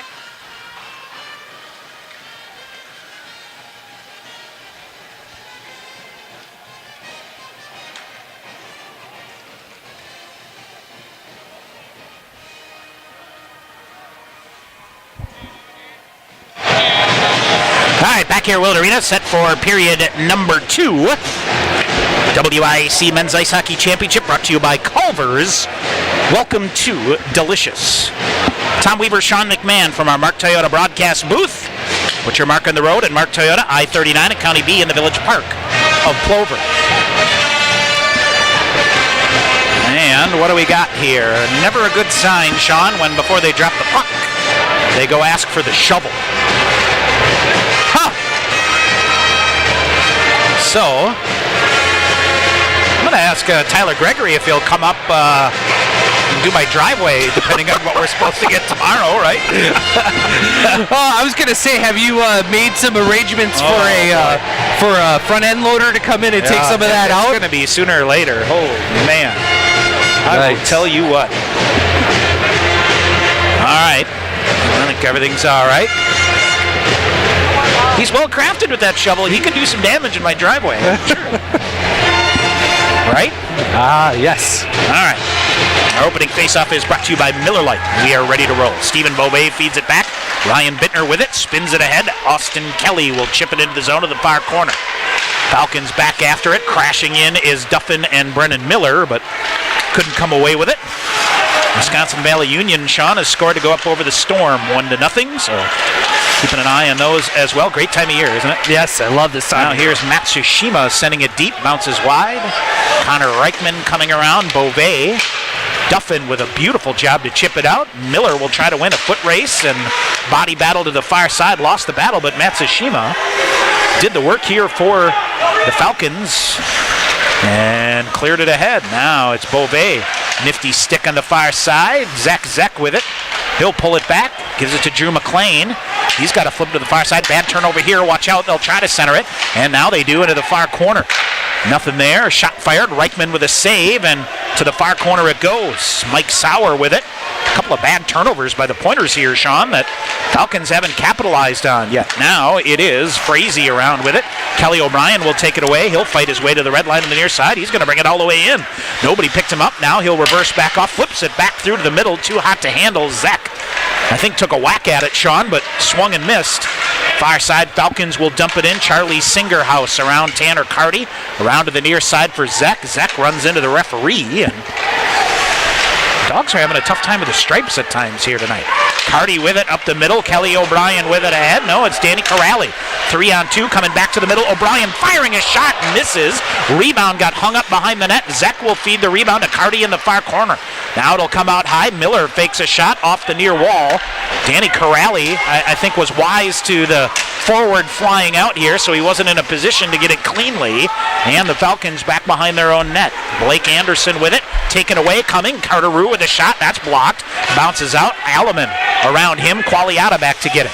Cross ice to Alleman. Blue line on the near side. Zings a pass ahead to Carter Rue, who they say got a piece of it. And boy, the Falcon bench doesn't like this again. Now shoved in front. There's a shot that goes wide. Alleman to the rebound. Throws it in front. Bouncing puck coming. Pointers swing it back. They'll come. TJ Rue firing a shot. Misses high. Shoulder save made by Quinn. Far corner it goes. All the way around to Carter Rue behind the net. Trying to come out in front. Nobody there. He'll reverse back around. Squirts it up to the near side. And it is Ryan McKellar out there here for the Pointers. And I believe this is his first ice time of the night here. So, near side, Carter Rue got a piece of Anderson and cleared it out ahead to TJ Rue. Carter Rue coming back in, calls for it, back to his feet again. He and Anderson go at it again. Ryan Kuzin with it. A penalty behind the play, Tommy. What do we have? Are they going to get them both, maybe? Or Blake Anderson? I think it's Blake Anderson going to the box. It'll be 2 minutes for roughing. Roughing call here, and Blake Anderson. Sean, the Badgers are getting hammered. I don't want to talk about that. 7-2. So, of course, Sean, we haven't talked about this at all. Pointer basketball team going to play for a WIAC title. Yes, they will. I would think as satisfying as the win for the Pointers was over Eau Claire. Yes. Them beating Oshkosh the way they did had to by be 20? By 20 on the road. All right, now Raver with it. more of an upset, of course, than the Pointers was. Pointers was just a flat-out demonstration on the ice. All right, here's Qualiata with it. But you know Eau Claire's got to be burning to get another crack at it next weekend. O'Brien, Pointers on the Guzan main power play here. Around far side, Carty with it now out high. Saucer pass to Zek on the near side. Falcons really coming out to challenge. Now it is Qualiata. He'll come in far side, dancing through to the middle, trying to get free for a shot. Carty slapping for it. Qualiata shot in the goal. Stephen Qualiata. Is that third game in a row, Sean, with a Guzan main power play goal? A laser beam to the upper corner. It's 3-0 Stevens Point. What patience, Tommy, by Qualiata as he dinked and dunked until Matsushima used every move on his stomach and then finally moved just to a little bit of the left. Zach Quinn never saw it through the maze of bodies. Bar down and up on the stick side, and it's 3-0 Stevens Point. Stephen Qualiata's 7th goal of the year. He's red hot, Tommy. Well, 3-0 Stevens Point, 16:33 to go in the second period. Falcons off the face-off. Honkanen. 7th of the year for Qualiata. McElhaney now tried to shove it out in front. Jordan Fader with it now. Now it comes to McElhaney trying to go right back in front. Stick check there. Took it away from him. He'll get it. Accelerates. Fires a shot. Quinn a save. Rebound. There's shot the goal. Rebound to the far side. Jordan Fader after Quinn left a terrible rebound out there. It is 4-0 Stevens Point. Taking a look down on Steve Freeman's bench. He's going to send the freshman in, Tommy, and we'll get a goaltender change, and this is the second game in a row, maybe the third game in a row, that the Pointers have chased a goaltender out, and the Pointers are out to a 4-0 lead here. 16 minutes, it's still 16 minutes to go in the second period. All right, Joe Marcoulier, or Marcoulier? Yep. The freshman will come in. It'll be Fader's 4th of the season. Oh boy, now he's got to step right into the teeth of the student section. That too. And I'm sure there'll be a fair amount of communicating at him coming from there. 16:12 to go, 4-0 Stevens Point. And Logan Fredericks quickly looking for more. Jordan Fader pounding in. That's Fader's 4th of the year for the Pointers. McElhaney knocked off the play. He'll get it back. McElhaney with a shot. Near side. And a big hit here as Bittner freed it up for the moment. Now bouncing comes through. Fader chips it ahead to Fredericks. Fredericks in. Pointers are off sides here. So Logan Fredericks pulls it back to Ryan Bittner on the near side. He'll calm it down. Zips it ahead. Too strong for Luke McElhaney. And Eddie Matsushima circles with it out of the far side. Matsushima shot. Glove save made by Reichman. 15:34 to go in the second. Well, let's catch you up with the scoring, Tommy. First on the Guzan main power play at 3:27 of the second period. The Pointers get a 3-0 lead with a power play goal by Stephen Qualiata. That goal right now going down is unassisted. And then at 3:48, Jordan Fader, his 4th of the season. McElhaney and Fredericks get the assists to give the Pointers a 4-0 lead. All right, off the face-off, Falcons fire a shot. Cahill wide of the net. They try to drag it out in front. They do. Brennan Miller, Johnny on the spot to clear it out. Goes to the far corner. McElhaney off the glass and out. Duffin hammered it. This will go down the length of the ice. And we'll get a whistle and an icing call. 15:16 to go. Pointer Hockey brought to you by Point After Pub and Grill, your pregame or postgame destination. Great food and drink with specials every day. 801 2nd Street, Stevens Point. Game 2 tomorrow night. Same time, same channel. 6:30 our pregame coverage. 15:16 to go here in the second. Shots 15-4 in favor of the Pointers. Corrali gets eaten up between a couple of defenders, but never gave up on the puck and somehow skates out of that mess with it and zips it ahead to B.J. Duffin. He'll try to go back toward the middle. Duffin, though, got run into by Dayton Honkanen and spun around. Falcons back the other way. Pass off the far boards for Cahill. Goes too far. Corrali back to get it. And Drew McLean with it now. He'll hammer it around up the wall on the far side. Held in by Christian Hausinger. Hausinger to the far corner for Kuzin. Kuzin firing a shot near side. Nothing there. And it is Charlie Singerhouse carrying it back behind the net. Dumps it near corner. Turning. Shot fired. Reichman with a save. And Singerhouse now tied up in front of the net. And Miller will clear it out. Boy, Singerhouse took a pretty good chop at Connor Reichman. And two good shots at Connor Reichman, and Brendan Miller comes in and cleans him out. Gets a shot for good measure. You know, Brendan, he just nonchalantly comes in, grabs the arm, and slings Singerhouse out hey of there, fellow, what's happening? Yeah. You know? The big Texan. 14:35 to go here in the second. Pointers have tacked on two more here in the opening 5.5 minutes. All right, face-off coming to the far corner. Alleman rattles it around to T.J. Rue. T.J. Rue ahead to Ryan McKellar. McKellar back around. Looks like McKellar and Jordan Fader are starting to alternate a little bit here out near the blue line on the far side. Falcons finally dig it away. Joel Frazee with it. Comes back in. Penalty call coming up here as Ryan McKellar, and then Alleman hammers afterward. And this is not what I don't know what Alleman's all riled up about here. Alleman. But I think we're going to get two penalties here, Tommy. You got a power play already, and River Falls may have a 5-on-3 here. Well, Singerhouse is still out there, and I'm wondering if the chops on Kelly and Connor Reichman, the Pointers trying to get back after him, but this is exactly what Tyler Krieger doesn't want his team to do. He knows what the opponents are going to do and try to get things going. Yep. As now they take a whack at Alleman on the way back through. Singerhouse and Alleman will go to the box, and then there should be a tripping call coming up as well on another Pointer defender. Yep. And we'll see how this all shakes out. So Matsushima and Tanner Carty having a casual conversation at the red line here, but so the question is, how do you stack all these up here? You're right, exactly. And so 2 minutes up on the board against Charlie Singerhouse and for Chris Alleman. Is there an extra one? Or did Charlie Singerhouse even it up, Tom? No. Now, Alleman was the one who took the shot. I think Alleman might get a double minor here, right? Because I think the original trip was the original call. So, if I heard correctly, Chris Alleman will get 2 minutes for tripping and 2 minutes for cross-checking. Okay. So they'll wash those out. Okay. Or I should say the extra penalty is the only penalty that will go up here. And it'll be a 5-on-4 power play. And Sean, you can thank Charlie Singerhouse for at least coming back. Thank you for coming on 5-on-4. Yep, so, absolutely. All right. Falcon power play, however, Sean. What is it? 22 of 92, 23.9%. That's 12th in the country. Yes, absolutely, Tommy. Penalty kill numbers for the Pointers.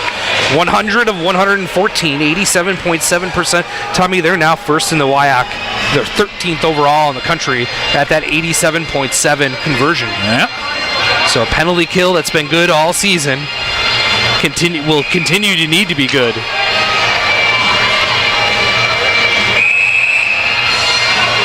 All right, 14-13 to go here, and the Falcons, Sean, if you want to try to crack the door open and get back in this is exactly right. A must-convert. Pointer Hockey brought to you by Cellcom, clearly the best. Off the draw, Pointers rattle it around. B.J. Duffin runs some traffic. He'll submarine it ahead on the far side and somehow drag it out. It is Zach Benson, Matsushima back to get it here for the Falcons. They set it deep to the far corner to Aussie Miller. Ryan Bittner with it. He'll flip it up high. Goes into the netting. We'll get a whistle. 13:54 remaining here in period number 2. So, let's see. Does not look like we have any scorer coming in yet from Eau Claire. But we'll get a face-off to the left side of Connor Reichman.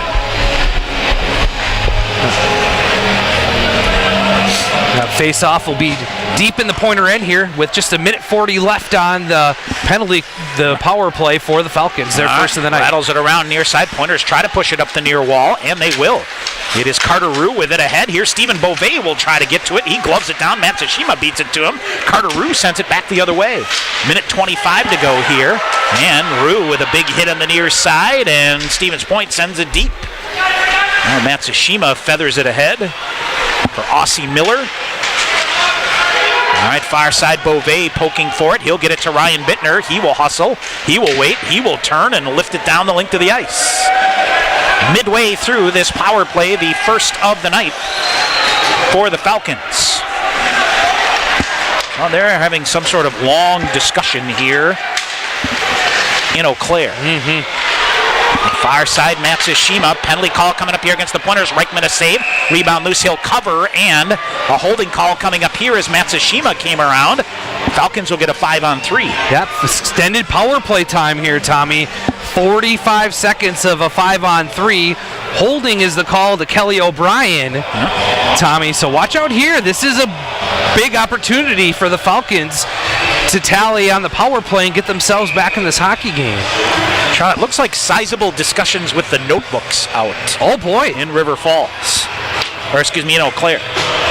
John Bochy is one of the referees. Off the draw, Pointers Austin Kelly tries to get it. Back to the point on the near side. Now they'll poke it free. Austin Kelly coming breakhand. He might have a short-handed breakaway. Kicks it ahead. Hausinger coming in. Kelly coming in. Knocked away from behind. Rebound loose. Duffin with it. Swept it wide.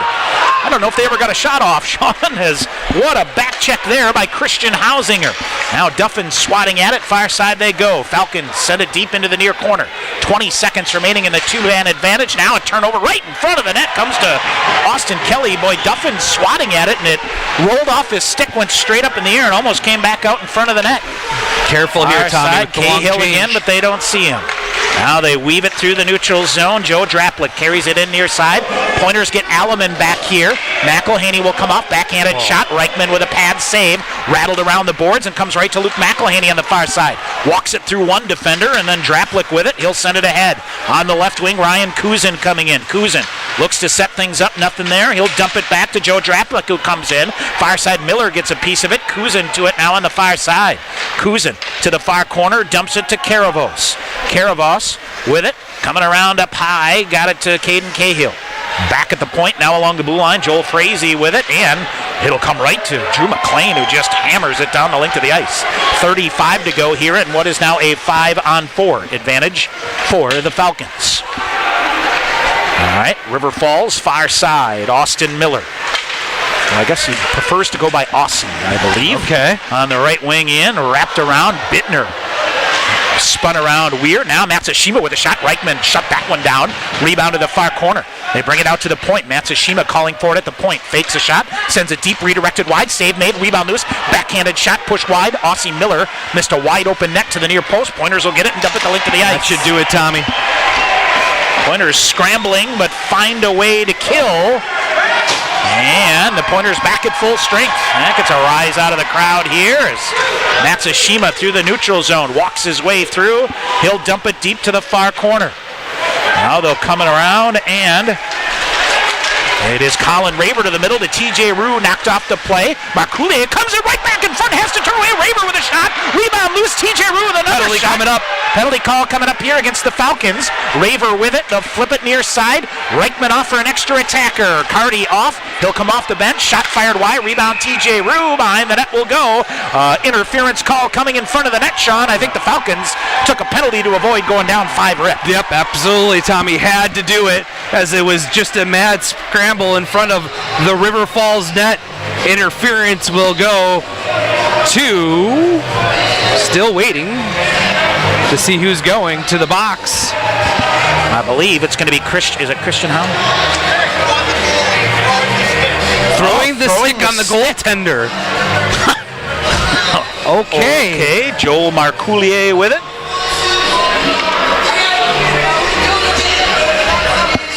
Isn't that supposed to be a penalty shot? It is, I believe.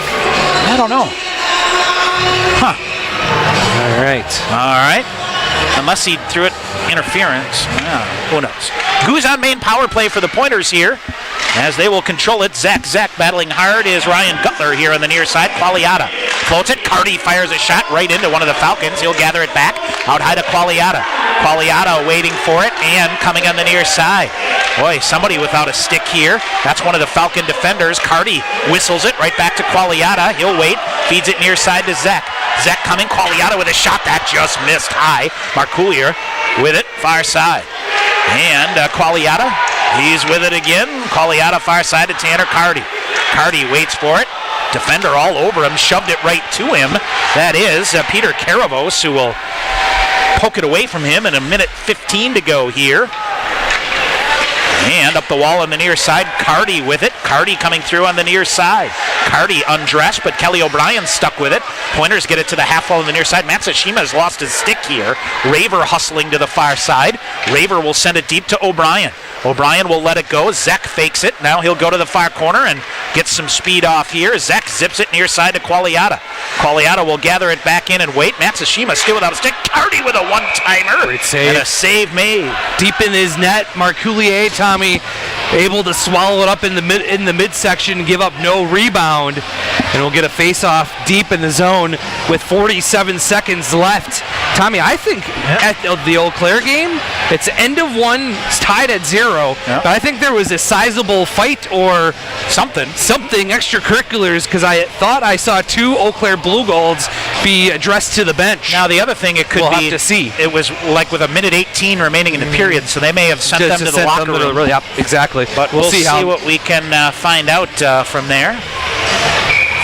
As to the right side. All right, now it's Corrali with it. 43 to go in the Guzan main power play. And boy, Matsushima coming hard here. He'll get it on Corrali. And Corrali's got to get going. He is, as we've often seen here, Sean, he's able to bring it with speed like you wouldn't believe. All right, around it goes, and Stevens Point will carry it in. Corrali on the near side, leaves it for McElhaney. McElhaney back to Corrali, back deep here. The Falcons get it again. 15 to go here in the period. And 8:35 to go in the second. Here comes TJ Rue to Corrali near side, reverses back with 5 seconds to go on the power play. McElhaney with it, nothing there. Zips it cross ice to McLean. He'll wait. Comes to Corrali out high, back at full strength. They fan on it. This might be a 2-on-none breakaway. Mike Sauer coming in on Connor Reichman coming in. Rick Reichman makes the save. Rebound left out there. Reichman will dive out and cover. Man, is that kid feeling it. Oh, you know when you're good, Tommy, you got some fortune on your side? Right there, a 2-on-none. Corrali whiffed on the slap shot at the point, and the 2 River Falls defenders on the penalty kill pressuring them hard, and a 2-on-none breakaway. Reichman makes the first save, and I'm not sure if a Pointer defenseman got back just in the nick of time, but nothing going the other way. The door is open. Blake Anderson, Tommy, is going to the box for slashing the goaltender after the whistle, so the Pointers will have another power play. All right, so Steve Freeman is good. Well, Jeremy Klobuchar giving Blake Anderson. He's got his helmet off in the bench. And boy, Steve Freeman is. Blake Anderson will go off here, and it will be a Guzan main power play for the Pointers, who have converted once so far, but it's their 5th of the night. Yep. So slashing the goaltender on Blake Anderson after the whistle will be the most recent infraction. And the Falcons. And Klobuchar just gave Blake Anderson the. He said to Blake. So. Alright. He was giving him the towel and the like. So. Alright, Sean, you got to try to stick one here. Yep, absolutely. You can, 13 to go here, and Cardi off the draw, fights it. Feeds it back to Qualiata near side to Zach. He'll fire a shot. That goes high. Cardi to the rebound, half wall on the far side. Out to Qualiata. He'll come. Feeds it to Zach again. They got Kelly O'Brien set up right in front of the net here is a pretty good screen. Now a shot fired, save made. And Zach to the rebound near side. Feathers it out high to Qualiata. Qualiata with it. And feeds it Cardi, far face-off circle. He'll come in, zips a shot. Marcoulier with a save and hangs on. Oh, Cardi got some traffic there. Minute 33 to go here in the power play. Nice puck movement by that number 1 line, Tommy, as they were able to get the big body of O'Brien in front, and you got Colin Raver out there. Good puck movement around the perimeter. Now you just got to get the puck to the net.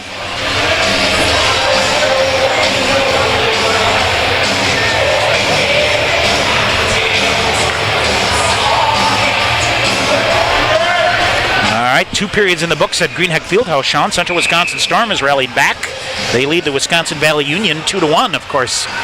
think, 10 straight state tournament appearances for the Central Wisconsin Storm, something like that. Right off the draw, Raver reaching for it.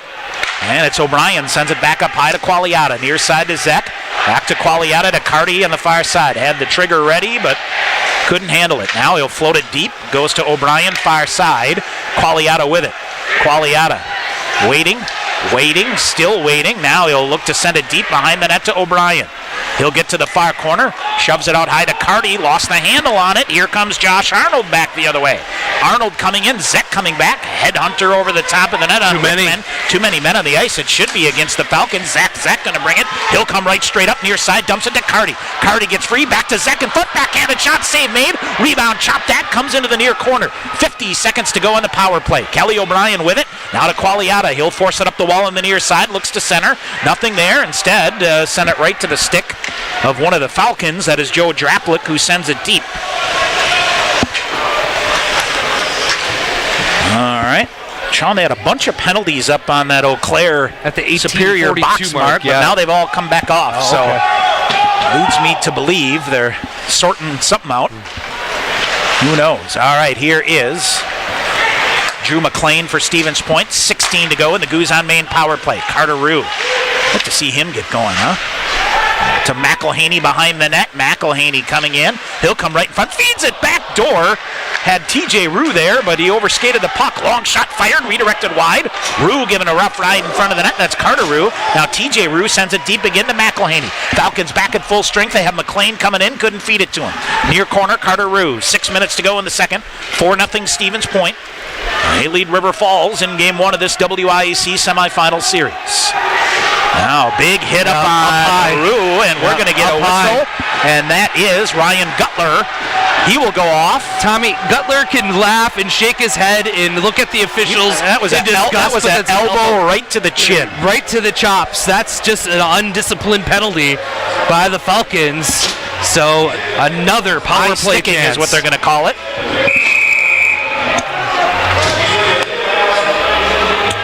And timeout River Falls is what they will say. So as we will, Falcons, I think this is keep your head on straight. Time to buckle things back under here for the Falcons. 5:54 to go in the second. If you're just joining us, Colin Raver with a pair of goals in the first period. And let's see, Stevens Point with a power play goal from Stephen Qualiata, an unassisted power play goal, his 7th of the year at 3:27. And then they came back at 3:48. 21 seconds later, Jordan Fader, 4th of the year on a rebound from McElhaney and Logan Fredericks. So a couple of assists tonight for Logan Fredericks back in the number. Absolutely. Sean, he's a kid that is a flat-out difference man. You remember? Yes. When he came in as a freshman. Championship year for the Pointers, right, as a freshman? Yep. Right? Came in at semester break and just went crazy. Yep. Scored a ton of goals and got things He's going. part of that junior class, right? Yes. So he was the year after, right? Year after the championship year, because it was Tanner Carty that came in. Yes, Tanner Carty was a freshman, yep. As a freshman that came in. All right, Sean, it looks like Elmira and Manhattanville still knuckled at 2. Face off to the left side, and the Pointers back in the Guzan Main power play. Falcons will get it, dump it the link to the ice. High sticking the call, Tanner Carty with it, swings it off the near boards for Zek. He and Kelly O'Brien offsides, they turn it over right to Eddie Matsushima. Not the guy you want to turn it over to. He'll dance his way through, and now they jam it toward the net. Where is it? Side of the net. Reichman trying to scramble to get back to his feet, and they'll zip it far side for O'Brien out of his reach. Hausinger fans on it. Here's Colin Raver. Raver with a pair of goals already. Near side, it is Peter Karavos with it. He'll clear it down. Minute 20 to go on the Pointer power play. 6th of the night? 6th of the night, my friend. 1 for 5. All right. Zek coming through. Zips it to Carty on the far side. He'll throw it back toward the middle. Hit a body. And Kelly O'Brien ahead to Carty again. He'll feed it out to Corrali. He'll fake a shot near side to Zek. Wasn't ready to shoot it. Now gets it back. Now zips it through. Redirected. Came right through almost to Colin Raver. Falcons get it and dump it the link to the ice. It's pretty heady play there by Dayton Honkinen, Sean. I think, normal guts tell you to go shorthanded, but he knew there were bigger fish to fry here with 40 seconds to go in the man advantage. Carter Rue brings it in, fires a shot wide. McElhaney with it around near side. McLean fires a shot and a goal through traffic, redirected in front. I believe it's Carter Rue that will get the tip on a beautifully executed tip. Power play goal for the Pointers. Makes it 5-0. What a great shot by Drew McLean, Tommy. That starts with TJ Rue, a little slap pass around the net, and goes over to, I believe, Corrali. Tommy found Drew McLean on the back end. A nice little shot, low to the ice. Easy to tip it. Carter Rue beats Marcoulier 5-hole, and the Pointers have put up a 5 spot. It's 5-0, Stevens Point.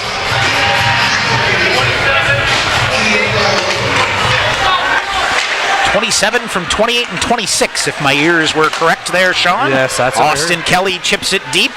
Pointers looking for the 6-pack here. Bounces to the side of the net. B.J. Duffin will go after it. Now the near side. Here's Brennan Miller. Now to B.J. Duffin. Bittner waiting for it. Looks to send it deep again. Here's Miller with it again. Miller on the near side. Now it's B.J. Duffin. Trying to drag it out. Nothing there. Duffin coming up. And behind the net. Finally, Duffin comes out near corner. He'll look to center, switches places with Bittner, gets it to Miller. Now to Bittner near corner, right back to Miller in front. Good check there by Karabos, and big hit there and wrapped around. It is Beauvais with it, coming to Kelly, coming through out high to Bittner. Good job to keep it going and sends it into the near corner. That almost slid right through him. Now it's O'Brien behind the net. O'Brien to Miller. Miller behind the net, penned up, so Chris Alleman sees an opportunity to come in. He'll jump it, now reverses back in the near corner. Oh, gets free again, looks to center, nothing there, zips it wide to the far side. Beauvais will hop in on that side. He'll reverse back in the far corner. Beauvais in the far corner, poked around him. He'll keep it going. Ooh, could have been interference against Beauvais, but no call, so they'll go behind the net instead, trying to jam it around in front. They do. Save made, and it's Kelly O'Brien with it now. O'Brien circling, he'll come, fires a shot again, and blocked. Back the other way come the Falcons. It is Ryan Kuzin coming in one-on-one. He'll fire a shot, rising shot. That may have hit a stick, Sean. I think and changed direction on Reichman, but still made the save. Yep, it was able to come in and make a good save, Tommy, in between the legs and stop it with that leg pad. So face-off will come back down in the Pointer end, but a nice job by Connor Reichman to stick with it. Official scoring on the Pointers' 5th goal of the night. A Guzan main power play goal by Carter Rue, his 10th of the year. McLean and McElhaney get the assists at 15:34 of the second period to give the Pointers a big 5-0 lead. All right, off the face-off, Jordan Fader trying to battle it free for Stevens Point. And Falcons fire a shot. That's blocked by the Pointers. Fader will get there and slide the rebound out. 2.5 minutes to go. Sean, I neglected to ask you, who's your Pointer profile? Kelly O'Brien. Kelly O'Brien. Good timing there. I know, right? Yeah. Player of the week. Big things have come in the third period for those men lately. They have. Here's McElhaney, side of the net, looks to center. Instead comes off. Carty whistles a shot. That comes through. McLean with it now. Cross ice to Corrali. He couldn't handle it, but got it back and goes to Carty in the near corner. What a job by Carty. Strong stick to keep it going. Half wall in the near side. Dumps it to McElhaney. Looks back to get it to Carty. Instead, nothing there. McElhaney to Carty. Back to McElhaney. Walks a defender. Can't get a shot off. Falcons will pick it up. They dump it around Carty. And McLean. Oh, strong play here to prevent an odd man rush off the near side. Here comes Carty. See if he opts to take a shot instead. Toe drag, walks through, backhanded shot. Kick save made, and the rebound to the far corner. Minute 45 to go in the period. Jordan Fader takes a thumping from Matsushima.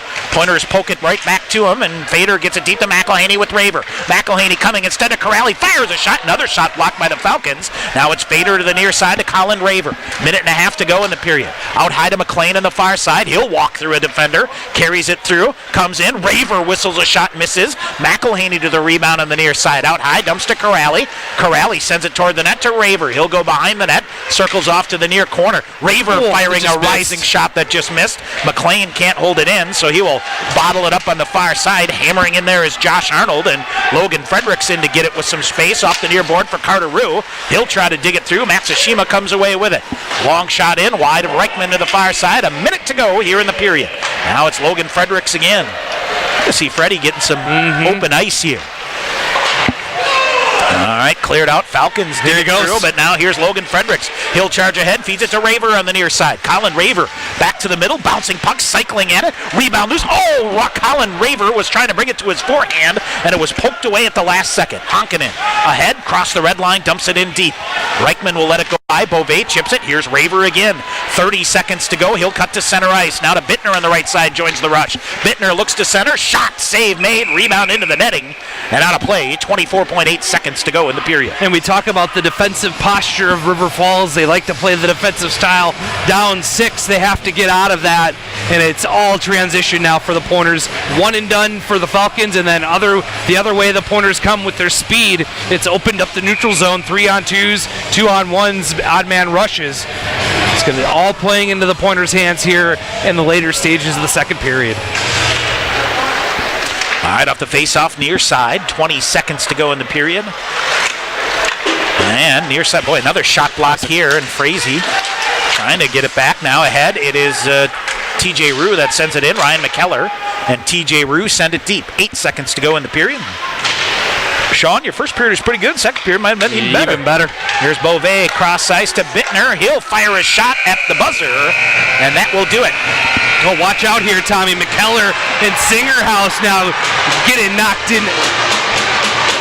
Getting knocked into each other. I'm assuming Not sure what that's all about. Matching minors at the end of the period.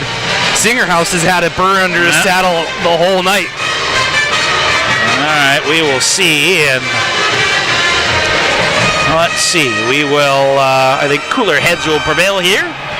We'll take a break. When we come back, we'll get a period recap coming up. Stevens Point leading 5-0 after 2. This is Pointer Hockey on Sportsfan 100.5. After the game or anytime, head into Goose on Main, downtown Stevens Point. Goose has 38 beers on tap. That's right, 38, including all of your favorites. An awesome selection of microbrews and craft beers featuring some of the finest beers brewed right here in Wisconsin. If you're hungry, you'll find out firsthand why Goose was voted the best burger and best fish fry in Portage County. Before or after Pointers Hockey or anytime, stop into Goose on Main, just minutes away on Main Street, downtown Stevens Point. It's finally hockey season. Do you really want to miss a game working on the family vehicle? I didn't think so. Take it to Auto Select. With 3 locations in Stevens Point, they've got you covered. From minor to major repairs, tires to regular maintenance work. With Auto Select, you're good to go. Give Auto Select a call or set up an appointment online at AutoSelectOnline.com. That's AutoSelectOnline.com. Open Monday through Saturday for all your auto repair and service needs. Bring your vehicle to Auto Select, your mechanic. Partners Pub and Grill in Stevens Point is a fun place to meet friends and family for great food, awesome drinks, and entertainment. Stop in for daily food specials or for salads, hamburgers, and pizza, plus a full menu. Partners is serving bluegill fish fries all day on Friday with 5 bluegill fillets, coleslaw, rye bread, and choice of fries or potato salad. At Partners Pub, you'll enjoy daily drink specials along with 12 high-def TVs to watch March Madness, NHL, and NBA playoffs. Partners wishes the Pointers hockey team good luck in the 2019 NCAA Division III Championship Tournament. Partners Pub wants you to know that volleyball packets are now available for pickup. Partners Pub and Grill, open 365 days a year, including holidays, from 10 to close Monday through Sunday. Partners Pub and Grill, your birthday and Brewer baseball headquarters, just 2 blocks away from KB Willett Arena on Stanley Street in Stevens Point. Check them out on Facebook or at partners-pub.com.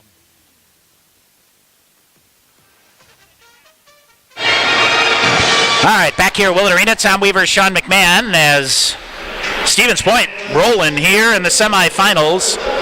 Sean, I can't figure out what the penalty calls here. The score sheet now has, let's see, 2 10-minute roughing penalties and 2 10-minute contact to the head penalties. Well, we briefly saw a replay, and it looked like someone clearly from the Blue Golds got his money's worth on a checking from behind. And just looking to see. But so we'll see. Who knows? But the other big news is coincidental cross-checking calls between Ryan McKellar and Charlie Singerhouse to end the period. So we will start the final 20 minutes with a deluxe 4-on-4. 4-on-4 action.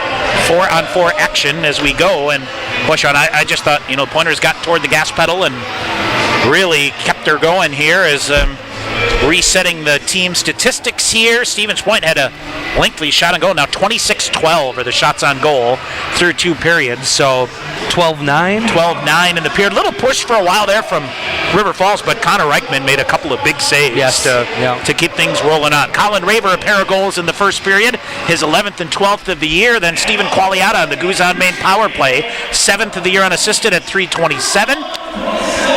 Stevens Point, then Jordan Fader, his 4th of the year.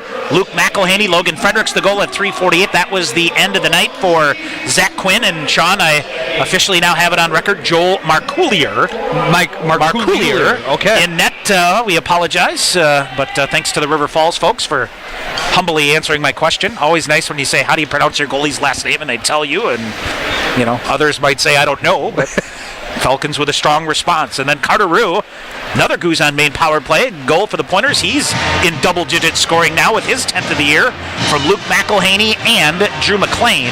That at 15:34. Again, the shots 12-9 in favor of the Pointers, 26-12. Connor Reichman, Sean, was dead solid in that period. Yes, he was. Couple of breakaway goals, shutting them down as well. So, all right, we're going to grab a break, and when we come back, Sean McMahon's Pointer profile with the reigning WIAC Player of the Week, the junior out of Detroit, Michigan, and forever will be the younger brother of Kelly O'Brien, right? Corey O'Brien, excuse me. Yeah, exactly. Second generation, not really second generationer, but the brotherhood they say, right? In more ways than one. Kelly O'Brien's conversation with Sean McMahon coming up after this time out. This is Pointer Hockey on Sportsfan 100.5.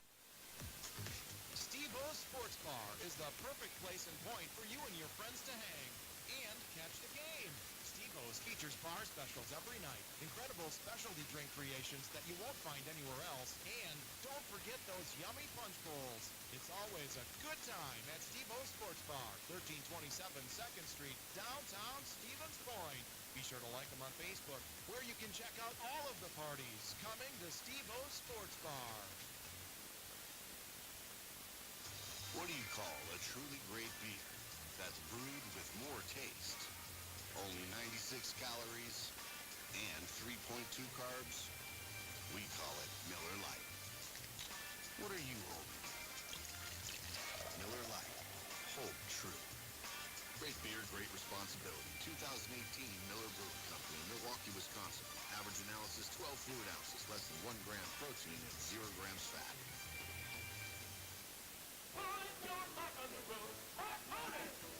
This is Mark Olenek for Mark Toyota. We're proud supporters of Pointer Hockey. No high stickering on Toyotas.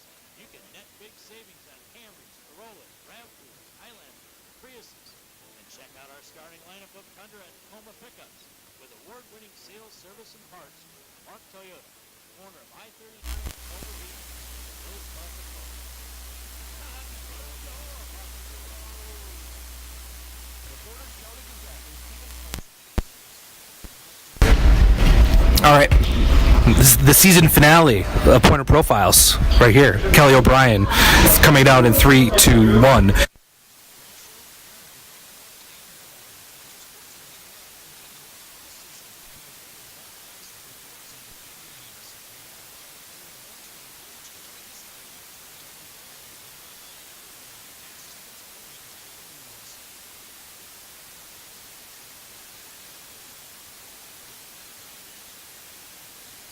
Reigning WIAC Player of the Week. Until next year, Kelly O'Brien, the junior forward from Detroit, Michigan. And first of all, congratulations on an unbelievable weekend of work. 2 weekends ago, it feels like forever, but 3 goals, 4 assists. I mean, you had yourself a weekend to put yourself back on the right track scoring-wise, didn't you? Yeah, it was a good weekend overall for the entire group. I mean, we had 2 very, very big conference wins and 1 big overall ranking win. So as a whole, we played incredible, and it was definitely fun to get back on the scoring track. We'll talk about the Eau Claire game in a second, but I want to talk about you getting put on Tanner Carty and Zach Zek's line. That was a handful of games ago. I thought it looked like 4 by my count, but at UW Stout, you started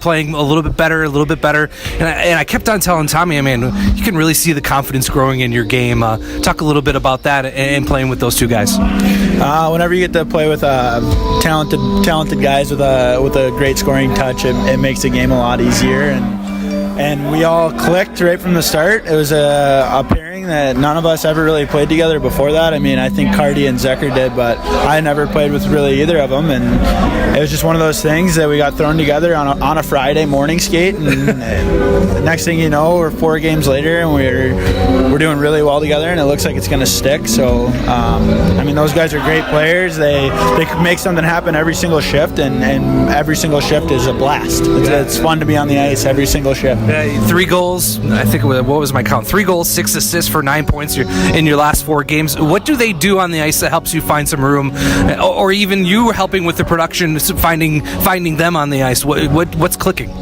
I honestly, I don't know. It's just how it's working right now. Everything we do seems to be going our way, and we're getting good bounces, and everything just seems to work at the moment. I mean, I don't think I could put my finger on something that directly gives you a definitive answer of why that works. I think it's just everything's working right now. We're doing what we're supposed to, and we're getting rewarded for it.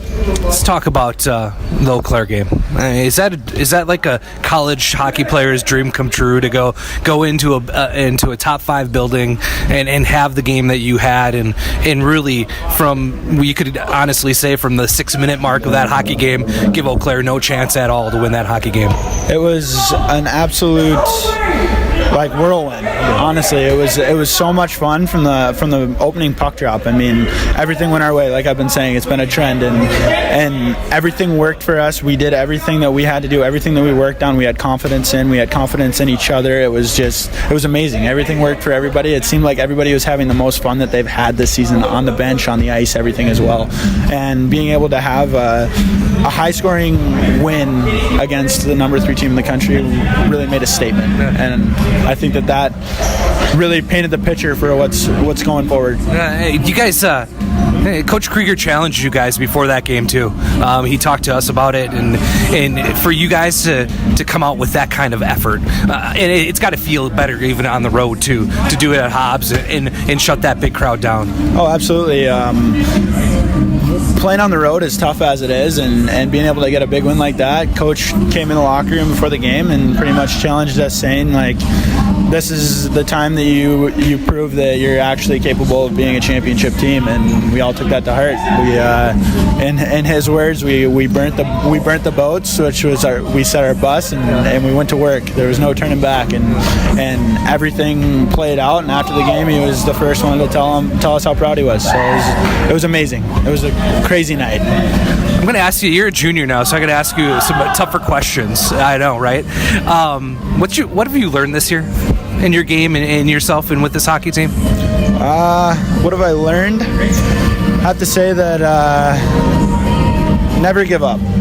Never give up hope in yourself. Never give up hope in your teammates, and go out every single day with a purpose. Whether it's practice, whether it's a game, whether it's a workout in the gym, go every day with a purpose, and make sure that you leave the rink, or you leave the weight room, or you leave the classroom every single day better than you were when you walked in. I love it. That's an awesome way to look at it, especially with the ups and downs you've had this season. To keep, there's stories every year with this hockey team. You could say your story was wrote last year with having that big goal in the quarterfinals against Adrian. You could go back to the year they won the national championship with Drew Graves coming in the lineup and scoring goals. And every team needs a little insert of an offensive push at this time of year, don't they? Sure, absolutely. I mean, all it takes is being in the right place at the right time, and given the right opportunity, and running with it. You see it everywhere. I mean, it's not only here either. I mean, you see it in the NHL all the time. Guys get their first chance, and then make the most of it. Next thing you know, they're doing it consistently, and they become a household name. And it's something I've been very fortunate to get put in the situation I am in now, given the way the majority of the season had went, and I'm just running with it at this point. Absolutely. Have you guys had a chance to as a group, to look back at what you did this year in the regular season? I know that we're in the midst of getting a playoff run going, but this group's done some pretty special things this season. We've done some amazing things for sure, but I don't think anyone's even had it sunk in yet. It's just every day is we're living in the moment and not really focusing too much on the different things that we've accomplished so far, more than we know what we got to accomplish still. I picked you for the lemon in the quarterfinal game, and Adrian, you squirted me with a water bottle, and got the orange that night in that practice before the quarterfinals against Adrian. You get a little motivation and get a little meanness in your game, and you come out and start scoring goals, right? Yeah, I like to look at it that way. Definitely want to shove it right back in your face. That's for sure. No question. Well, the playoffs push starts tonight. River Falls comes in. They took care of Stout pretty handily last weekend on home ice. A Falcon team that you guys have had good success with since you've been here the last 3 seasons. What do you guys have to do well this weekend to advance to the WIAC Championship game? Just got to keep doing what we've been doing. We just got to stick to our game, stick to our guns, and like I've said earlier on, just trusting each other, trusting ourselves, and know that we can get the job done. Well, thank you for taking the time. I appreciate it. Thanks for being the season finale of these things, and best of luck and congratulations again. Thank you so much. I appreciate it. All right, that was Kelly O'Brien, the junior defenseman from Detroit, or junior forward from Detroit, Michigan. More Pointer hockey coming up here on Sportsfan 100.5.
All right, back here at Willett Arena, Tom Weaver, Sean McMahon set for our final 20 minutes here. We'll start 2 minutes of 4-on-4 with the matching cross-checking calls to Ryan McKellar and Charlie Singerhouse. I'll tell you what, Tommy. Yeah. I didn't mind this half an hour in between the 2 WIAC semifinal games, but it is all gloves off in Eau Claire. It has been a slash and run goaltender fest. Oh, boy. Since the opening whistle, Svensson just got ran again. It is a physical affair at Hobbs Two tonight. teams with a burr under their saddle, you could say, right? The upstart Yellow Jackets trying to make a mark on a really good season so far. Yep. Sean, Manhattanville's going to Elmira and knotted a game at 2 there. So winner take all. Winner take all tomorrow. They play the series. Yes, that's right. All right, the WIAC Men's Ice Hockey Championship brought to you by Culver's. Welcome to Delicious. Our opening faceoff is brought to you by Miller Lite, and the Falcons come in another breakaway and another save by Connor Reichman. Glove down in front of the net by Beauvais. They'll chop at it there. Another shot fought off by Connor Reichman. Boy, hello. And Kelly O'Brien will finally get possession for the Pointers. Joe Draplik right off the draw dances in. Now Tanner Carty turns it over. Near side, right wing, Christian Hausinger comes in. Hausinger forced wide by Bittner. Carty in there to free it up. Goes to the far corner. Another turnover. Shot fired. Save made. Rebound smothered with Matsushima coming in. And he went stick first into Connor Reichman, who doesn't give an inch. Nope, he doesn't. Nice job of staying low.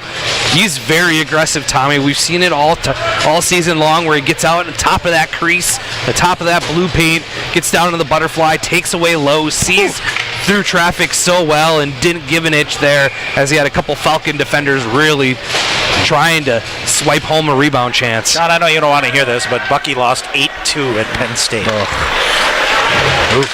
Colin Raver, nifty move to get it ahead to Zach. Zach Raver to the front of the net, just out of his reach. That was a beautiful little give and go there. Now Raver reversing off. Raver in the far corner, looks to center.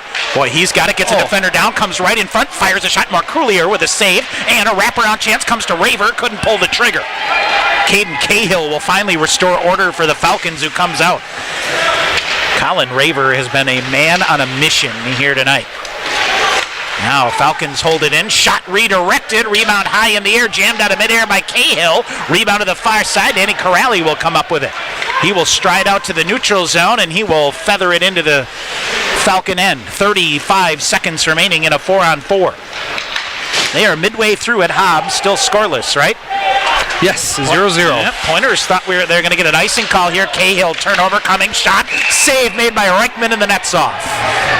Boy, I tell you what, Sean. Connor Reichman's got to look at his decoy and say, hey, guys, let's get going here. I know we're up 5-0. 5 rip here, boys. But yikes, he has made smokes 3 or 4 grade A saves here early on in the first period. He stopped, 4 breakaways in the first 2 periods? Yes, he did. And another one to begin with here, so holy smokes. McElhaney will take the face-off for the Pointers. Game 2 tomorrow night. As the puck at center ice, Fredericks leaves it to McElhaney. Back to Fredericks. Spinning move to stay on side. He'll send it deep. Marcoulier cuts it behind the net. And the Falcons through the neutral zone. Dayton Honkanen with it. Lost the handle on it. Qualiata with it. I have a firm mind now here, Sean. Just keep both hands on the wheel and get the heck out of here. Yep. McElhaney out of his reach. Hausinger back to get it. So Singerhouse and McKellar out of the penalty box here, back to 5-on-5. Qualiata far side, poking to keep it free. Ryan McKellar putting his nose down in the far corner. Couldn't go. Here's a ricochet that, boy, it came right back to center ice. They feed it to Singerhouse on the far side. He'll fire a shot. Reichman with a save. Ryan McKellar with it. Far side it goes. Alleman got tied up with a defender. He and Singerhouse go at it again. McKellar in there as well. As far side it goes again. Qualiata reaching for it. And finally it's Zach. Zach that ends up with it. Zach getting free. Battles through a stick lift. Got it back. Drags it in with Fader. But whistle and offside. That's good D by the Falcons. As lifting sticks back and forth. Yep, not giving up on the play at all there, Tommy. As both teams working hard through the neutral zone. And what do you think the mindset here, Tommy, when you're down 5-0 in this 2-game mini-game situation? Do you start? I think if you're River, you just try to pop a couple and try to send a message to win a period to set you up for tomorrow night. Now Carter Roux centering pass coming back shot. Marcoulier with a save and collision and the net's off. And TJ Roux had a wide open net. Couldn't get it. Do you start maybe playing that fourth line a little bit if you're try to start saving you save that top line for River Falls, Matsushima, Miller, and Arnold. Sean, former pointer trainer Beth Kinslow in the house. I see here that, tonight. yes. Good to see her. I know her husband's been working the goal light. Huh? Where is Dougie Seavright? Yeah. Goodness gracious. We've got a couple MIAs to report here this year, right? A couple of one other in particular. Big time. Who shall remain nameless. Yes. Beauvais to Ryan Bittner on the near side. And maybe he's actually working as Gritty. And that's why he hasn't been here, right? And Beauvais, nifty pass to Ryan Bittner, who comes in, fires a shot. Marcoulier fires that one off. Beauvais now goes back behind the net. Beauvais back with it. Goes to the far corner. Striking resemblance. Yeah, it is pretty close, isn't it? Roux now to TJ Roux in the far corner. This is a big-time scrum here. It pokes to the half wall on the far side. Bittner fakes the shot, dumps it deep to Jordan Fader. And now it's Carter Roux with it in the far corner. Corrali coming off the bench on the change. Shot Marcoulier, blocker save. Or Marcoulier, with a blocker save. And will come around.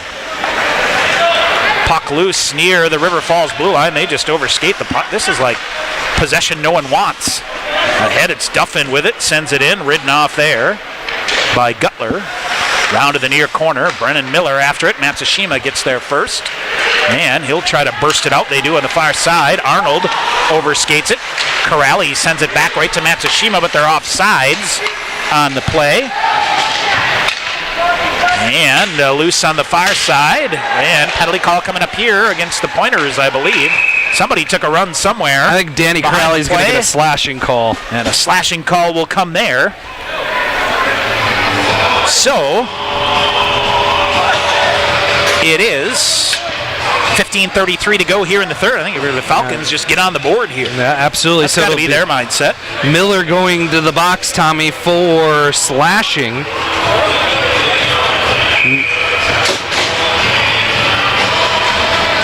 All right, so this will be the Falcons, their third power play of the night. Off the face-off. Up in the air it goes. Off the glass. It'll come all the way out. All right. It is. Christian Hausinger brings it in to set up the man advantage here for the Falcons. Around it comes Alleman and McLean behind the net for Stevens Point. We are 5 minutes into the third period. A 5-0 lead for Stevens Point. Falcons try to dig it out in front. Cahill sends it out high. Held in and sent rink wide by Karavos to the near side. They'll flip a shot, gloved down by Alleman. Nifty job to glove it down and then backhand it out of the zone. They feed it far side to Ryan Kuzin trying to sneak in on the far side. McLean keeps him going. They send Cahill to the front of the net. Was tripped up. That was almost another penalty. Now a shot Hausinger on the far side. They'll fire. Reichman turns that one aside. Here's McLean. Awkwardly goes down to the far corner, but poked it to Alleman off the glass, down the link to the ice. 58 seconds to go in the Falcon power play. Oh, watch out here, Tommy. Little clearing effort. Now McKellar stole the puck, got it back, had it between the legs of Hausinger, and McKellar and McElhaney making life difficult on the forecheck here. And it is Hausinger. Sends it deep behind the net. Pointers get there. Raver out of his reach. Hausinger out high. Looks to set up. Raver cuts off the shooting angle there. Near side Singerhouse. Dumps it to the near corner. Aussie Miller after it out high to Singerhouse. He'll try to get a shot. Oh, beautiful read here by by Colin Raver. Ahead he goes. Comes back short-handed. Raver coming in. He's out of gas. He and Stephen Beauvais will drag it back in. 8 seconds remaining. Raver between three Falcon defenders, eating up the final seconds of the Falcon power play here. And now he will come off. Jordan Fader will go after it. He will chip it free. Carter Roux with it. Fader had the stick knocked out of his hands. And is it Fader going off? Yep. Or is it the Falcons? Yep, it's Jordan Fader, who knew it right away. Yeah, he shook his head, looked up, and went right to the box, Tommy. So right back to the power play will the Falcons go.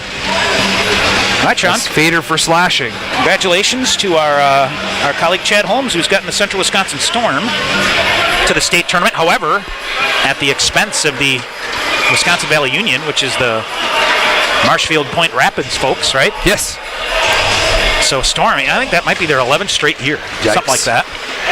2-1 the final there from Greenheck Fieldhouse. Now shot fired, ricocheting wide, held into the half wall on the far side.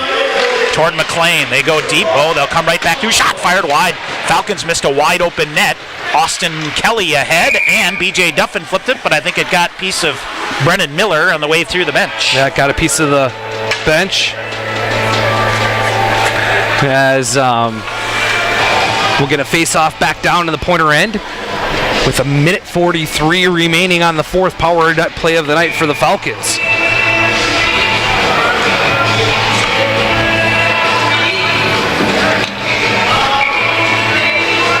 All right, face-off. Controlled by the Falcons, who again on the man advantage here for 1:35. Bouncing puck around to the far side. Duffin after it. Nothing there. And Duffin gets a piece of it again. Pointer's working free. Kelly kind of picks his way through. Instead, they'll come off. Miller and Carteru come on to kill the penalty. Falcons bring it back up high. They'll feed it deep to the far corner. Now Falcons on the power play come to the top. Caravos near side looks for it. Carteru got a piece of it. It goes all the way around to the far corner to Kuzin. And River still brings it back up. One-time shot, save made, rebound comes to the near side. They bring it out high through traffic. Down low they go. They pass up the shot. Now what do they have? I think the net's off. Yeah. And River, boy, the Falcons just can't get a break. Now, Cahill should have shot that puck, Tommy, as the save from Reichman went right to his stick on the backhand. And Cahill elects to pass it up to his defenseman instead of taking the backhanded shot to the wide open net. And Reichman knocks the net off, so no change for the Pointers here. 57 seconds remaining in the Falcon power play, their fourth of the night. The Yellow Jackets on a power play, Tommy. A lot of crazy stuff happening in the NHL again, too. Yes. Patrick Kane has scored again.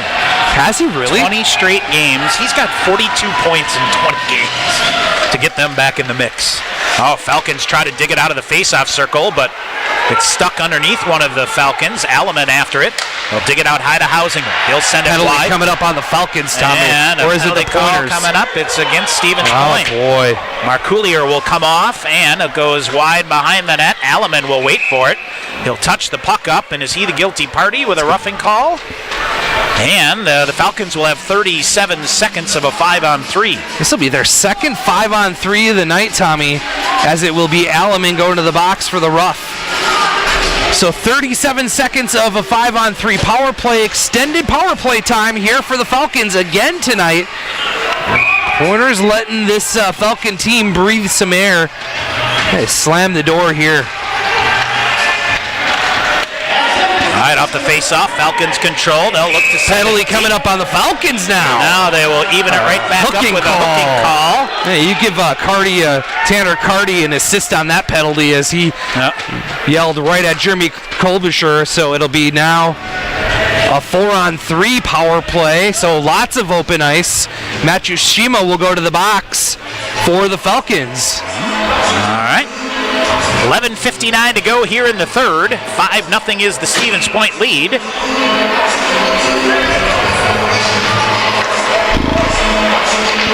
That's good. All right. Ninth penalty on River Falls tonight, Tommy.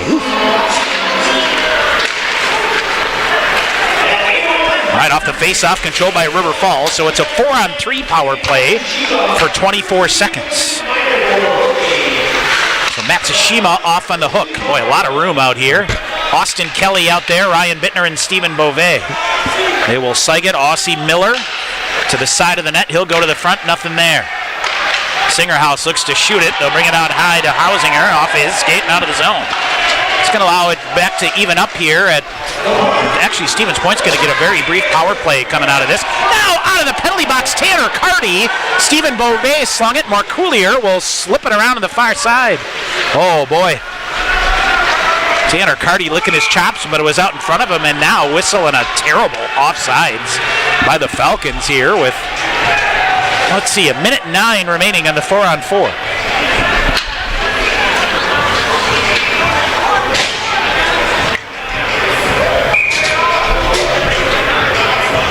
All right. So, face off on the far side. Pointer Hockey brought to you by Rock and Roll Cafe, your go-to restaurant for the best breakfast in the air, starting at 6 a.m., lunch and dinner too. 2801 Stanley Street, Stevens Point. Steve Freeman trying to get a late change real late here. change. Gamesmanship here in that? Oh, you think? No, not at Steve all. Freeman? No way. All right, Falcons misplay it on the far side. And coming in with some steam, Ryan Kuzin on the far side. He'll hold it up. Kuzin. Cross ice. Sends it deep. Behind the net, Cahill cycling off. McLean, a nice job to free him from the puck. Corrali with it. They may have a 3-on-2 short-handed. Corrali with speed. Carty to his left. McElhaney to his right. Oh, beautiful pass comes back through, but McElhaney wasn't ready for it. Now McElhaney looks to squirt it out ahead. McLean will gamble for it and get it. Carty and McElhaney run into each other. Falcons trying to fly it here, but nothing doing. Now they chip it ahead, and they're going to ice the puck. They waved it off. They waved it off, so McLean chips it ahead to Danny Corrali. 20 seconds remaining in the 4-on-4. Here's McElhaney. 2-on-2. It's a 3-on-2 now. McElhaney tried to get it through to Carty. Good defensive play here by Ryan Gutler of the Falcons. They'll leave it to Cahill on the near side. Tries to walk through Ryan Bittner. No thank you. Carty ends up with it. He'll cycle back near his own blue line and charge ahead. Carty with Bittner coming toward the front of the net. Carty undressed a bit. Got it back. Pointers now on a 4-second power play here toward the side of the net. Falcons may have some numbers. Back the other way they go. Matsushima out of the penalty box, chips it deep. He's at full speed and goes to the far corner. Beauvais rides him off the play nicely on the far side, then gets it back. Behind the net it goes to Ryan Bittner of Stevens Point. Bittner, a backhander ahead to Kelly O'Brien. He will wait, and dangerous pass back up the middle comes at center ice. 9:40 to go here in the third period. They'll send it in far corner. Behind the net, Falcons now chop it. Matsushima side of the net. Can't get a shot off. Ryan McKellar will get to it. Matsushima got leveled by Kelly O'Brien. He's back to his feet. Comes deep. Ryan McKellar finishes another check. Marcoulier throws it behind the net. McKellar throwing his body around, freed the puck up. Now it's Chris Alleman with it. Alleman near side. Dances free. McKellar sticks in there to keep it going. Alleman bumped but kept it in. Now it's poked out. Falcons. Here's a bad turnover, and Stevens Point back the other way. This line might be out of gas. Long shot fired. Easy glove save made by Connor Reichman. 9 minutes to go in the third. It's 5-0 Stevens Point. Good save out from the perimeter. Connor saw it the whole way. Easy save. 9 minutes even to go here in this hockey game. Tommy, we check in at Hobbs. Still 0-0 with about 2 minutes. Actually, Superior just scored to take the lead with 2:39 remaining in the second period, and the Yellow Jackets lead 1-0 in Eau Claire. Now here's Stevens Point coming out of a scrum with the puck. Far side, it is TJ Rue to Jordan Fader's side of the net. Marcoulier with a save. Rebound cleared wide. Fader after the rebound. That's Carter Rue now trying to get to it. He'll get it to TJ Rue. Shot fired. He gets leveled into the near side, but Jordan Fader in there to help out. Fader got a piece of it again. He'll try to keep it going. Fader, TJ Rue, now to Carter Rue. And the Falcons Singerhouse comes away with it. Chips it out. Corrali easily gets it. He'll send it ahead right in on Marcoulier. And he will cover it up here with 8:23 to go here in the third. That face-off will stay deep in the pointer end here. So Yellow Jackets score on the power play. Or I'm sorry, the Yellow Jackets score a 5-on-5 goal in the waning moments of the second period to take a 1-0 lead at Hobbs Ice Arena. That's a must-win for Eau Claire. Yep. That's an absolute must-win if they have any hopes of making the NCAA tournament. Corrali fires a shot, battling through it. Marcoulier. Colin Raver gets to it. McElhaney far side, and Raver hustling. Beautiful stick lift, then had his stick held behind the net. Falcons clear it out, and McLean pokes it free. And Falcons trying to spring up forward again, but McLean at center ice sends it right back deep. Now Cahill again. Oh, McLean with a nice play. Falcons carry it through. Near side, this might be a 2-on-1 developing. Karabos comes in. He fans on it. Reichman tried to reach out and cover it up, but it slid under his hand, and a high sticking call coming here. Played with a high stick, right? Yep. Not a penalty. Yep. Inadvertent high stick, so the face-off will stay deep in the Pointer defensive end.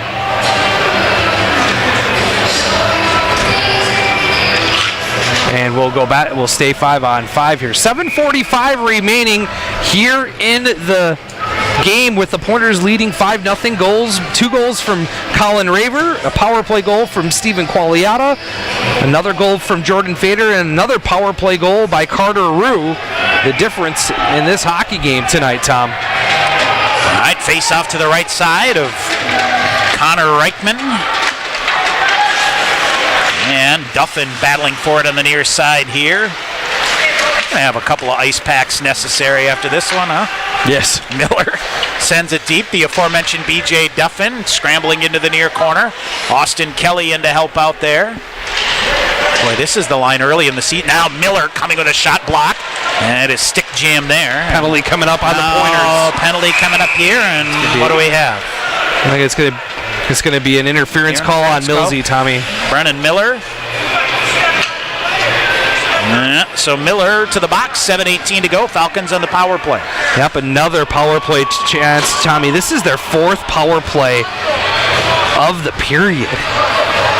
So interference to Miller. It'll be the 6th power play of the night all of a sudden for the Falcons.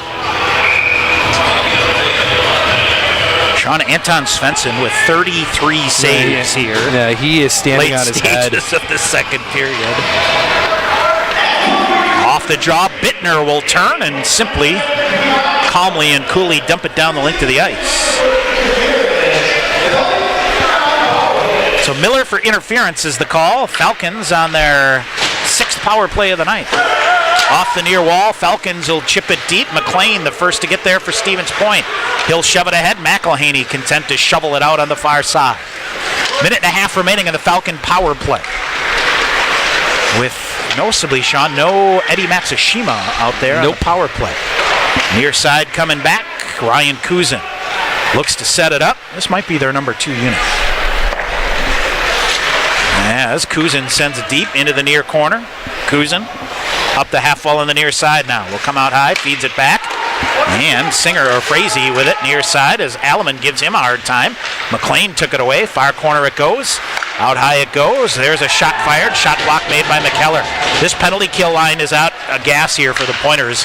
As at near side, they'll fire a shot. Wanted to redirect, didn't get it. Wide of the far corner. 50 seconds remaining. Luke McElhaney takes it away. He will hold up. What's he doing here? Now coughs it up. Had an opportunity to send it deep, but opted not to. And it'll come in on Reichman. He'll turn it aside. Both teams changing here. And a long pass ahead. And that would have hit Carter Rue. He would have kept going, but instead, just down the length of the ice, 30 seconds to go on the Falcon power play. Looks like 2 in the books from Eau Claire. Yes, sir. 1-0 Superior. And we get a whistle and an offsides. Eddie Matsushima and Carter Rue tangled up, Tommy. Yeah. I'm wondering if Jeremy Klobuchar is going to take both of them. Yeah. They're skating around. Carter Rue, Rye Smile, Matsushima. Body language doesn't tell you all about where the Falcons are mentally after this hockey game. Just look at the River Falls captain. And I think they thought there was going to be a penalty. Klobuchar won't call it. So I think Jeremy Klobuchar's message was, keep it up and I'm going to take you both. Yeah, exactly. Basically. Yep, and now River Falls has 7 guys on the ice. They're going to make a change here.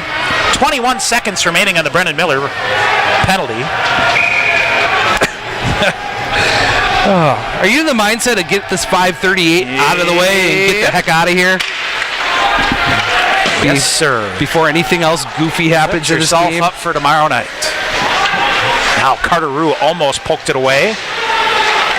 8 seconds remaining on the penalty kill here for the Pointers. 5:20 remaining. Beauvais, nice job to chip it free. Jordan Fader flips it. Carter Rue gloves it down, then got rubbed into the near boards. He'll keep it going, though. Beauvais in to help out. He'll flip it deep. It bounces back behind the net for Brendan Miller. Miller out of the box, reverses far corner. He'll dump it for Fader. Out high to Qualiata. Firing a shot, redirected, went wide. 5 minutes to go here in regulation. Stevens Point with a 5-0 lead. 2 in the first, 3 in the second. And a lot of special teams time here in the third. Through center ice for the Falcons is Joel Frazee. Into the near side, Beauvais gives him a rough ride. Now Miller battling through a check there. Out high it comes, and Matsushima waiting for it here through center ice. Boy, tonight is the night of the helicoptering stick, isn't it? Now Matsushima down in the near corner. I don't know what Eddie Matsushima's time on ice is, but it's a lot. Now Qualiata carries it in. He'll look, comes around, wrap around try. Marcoulier with the save. Rebound to the far side, Zek. Matsushima turning, Duffin knocks him off the play. 4:15 to go. What's your goaltender strategy tomorrow night if you're Steve Freeman? I have no idea. Through the neutral zone, it got a piece of Danny Corrali on the way through, so Drew McLean back to get it. He'll reverse back off. I wouldn't be surprised if we saw the freshman Tommy tomorrow night. What do you got to lose other than... What's that, Quinn, a senior or a junior? Junior. He's a junior? Yep. Shot fired, redirected, goes into the near corner. Kelly O'Brien after it. Near side it comes, out high, McLean fakes a shot, feeds to Corrali. Off of his skate, so he'll take it deep back behind the net. Kicks it out to the near side to Tanner Carty. Carty trying to throw it in front. Carty's got a point streak here, still in jeopardy, right? He does. Long outlet pass, icing pass against the Falcons. 3:32 to go. Falcons hands on knees, Tommy, looking for anything to get themselves going. Any energy. Face-off will come back down after the icing call, back into the offensive end. 8-5 the shots in favor of River Falls here in the third period. They had 4 power plays so far here in the third. Off the face-off, comes out high to Qualiata. He'll send it in. Marcoulier with a save. Nice save through traffic. Marcoulier, the freshman goaltender coming in tonight, Tommy, 6-3-1. His goals against average 1.87, save percentage at 9.931, and he has got 1 shutout to his name on the season, as Steve Freeman is kind of let the freshman get his feet wet and then played a lot here in the second half. All right, Colin Raver turning, firing a shot. That's blocked out in front. And Raver gets to the rebound again. He'll just weave his way through traffic into the near corner. Lost the handle on it. Falcons back with it. Logan Fredericks with it. Colin Raver, Fredericks right in front of the net. Alleman chips it to McElhaney, wide to Qualiata. 3 minutes to go here. Now centering pass, Raver trying to get free for a shot, muscled off. Comes right to Logan Fredericks. He'll come firing a shot. Marcoulier with a save. Good save by Marcoulier. Another nice save, getting down in the butterfly. He's a bigger goaltender too, Tommy, isn't he? As far as his height goes. Sean Pointer unbeaten streak's going to go to 26. The school record is 28.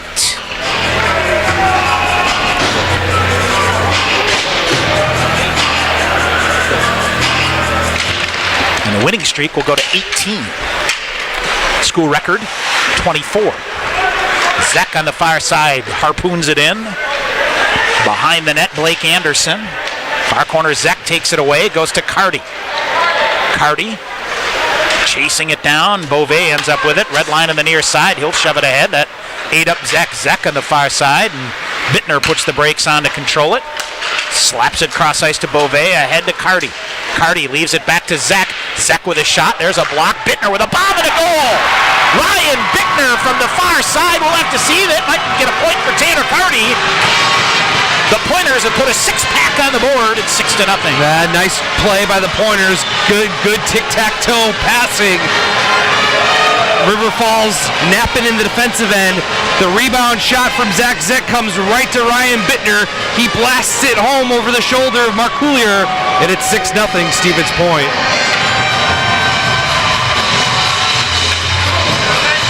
All right. 2:19 to go here in the third.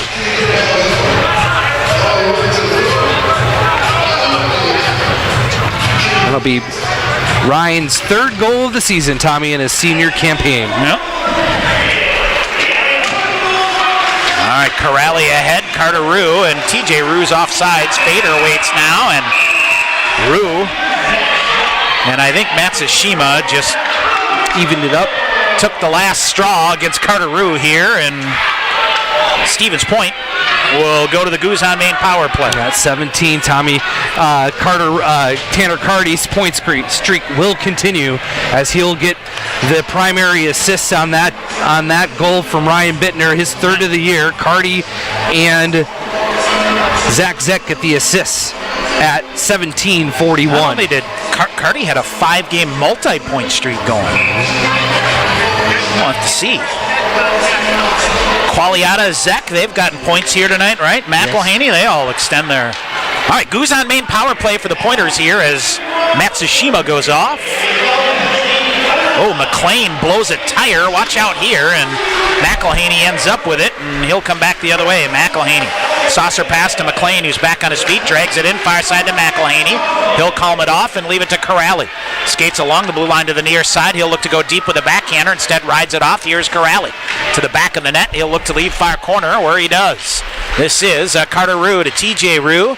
TJ Rue out high to McLean. Calms it down, cross ice to Corrali. He'll fire a shot, whistle through Marcoullier. That's a nice save with TJ Rue, maybe getting a piece of that on the way through with 1:31 to go. Through traffic, Tommy.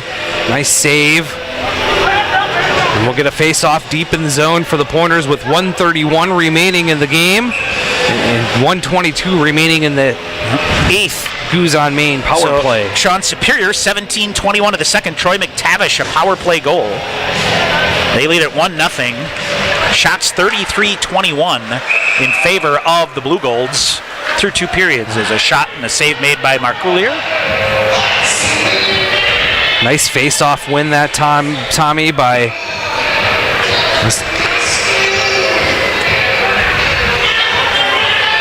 All right, face-off to the left side. Zach feeds it to O'Brien, out high to Zach.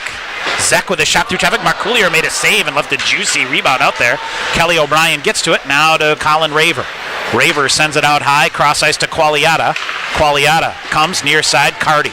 Carty through traffic, looking for an angle. 58 to go in the Guzan main power play. Carty with it, now whistles a shot, hit a body in front. Raver, glove down by the Falcons. They clear it the length of the ice. Under a minute to go here, Stevens Point with a 6-pack special here tonight. What's that, free tacos, right? Free tacos. Carty around. Marcoullier cuts that one off and he'll clear it out. Qualiata will pull it back. 30 seconds remaining on the Guzan main power play. Carty reverses back. He will try to fight his way to the far side. Does. Chips it off the boards. He'll get to it. Looks to come in front. Nothing there. Carty's still waiting for it. Boy, he's just walking around with it. And that's all right. Ride some time here. Falcons chop it down. Connor Reichman back to get it. With a defender coming in, almost turned it over, and Qualiata with a nifty move to keep her going. Qualiata ahead to Zach. Zach charging in with 13 to go, and a whistle. And watch out here, Tommy. Offsides as, boy, they take a run at Zach here now. Arnold took an absolute run at Zach. Zach turned around and, what's your deal, buddy? And now look at Arnold jawing at Zach. So they will separate them. And no penalties, Tommy. They're going to keep and Steve Freeman's going to keep Arnold out on the ice here. Watch out. Watch him. Watch 21. Now they switched him out. Probably a good idea. Zach had already gone back to the bench. 11.2 seconds remaining. Off the draw, near side. Falcons come in. They fan on a shot attempt. Now they'll send it deep. They're offsides. That'll do it. Stevens Point opens the WIAC tournament, much like they've maneuvered through the regular season. Firmly in control. They get the win and take the 1-0 lead here in this WIAC semifinal series. Absolutely. All the Pointers tonight, Tommy. They got off to a great start in the opening minutes. Interesting to see Steve Freeman and Bob Ritzer don't come out and shake Tyler Krieger's hand. They both go out to the bench. They go back off to the locker room. Yep. Interesting, but the Pointers, great first period. You tally twice in the first 10 and a half minutes, and you'd never look back. Get a couple power play goals, you go perfect on the PK. That's a good way to open your playoff run here in 2019. All right, we'll grab a break. We'll come back at Tyler Krieger's thoughts. Set you up for Game 2 tomorrow night. Stevens Point, a 6-0 win. Back with our post-game show after this time out on Sportsfan 100.5.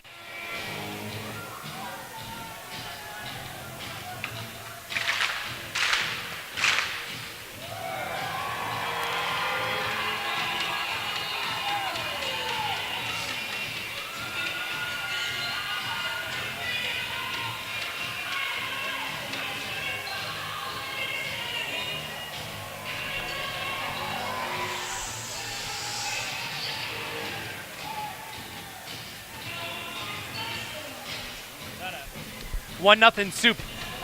And it's a freaking bloodbath. Yeah.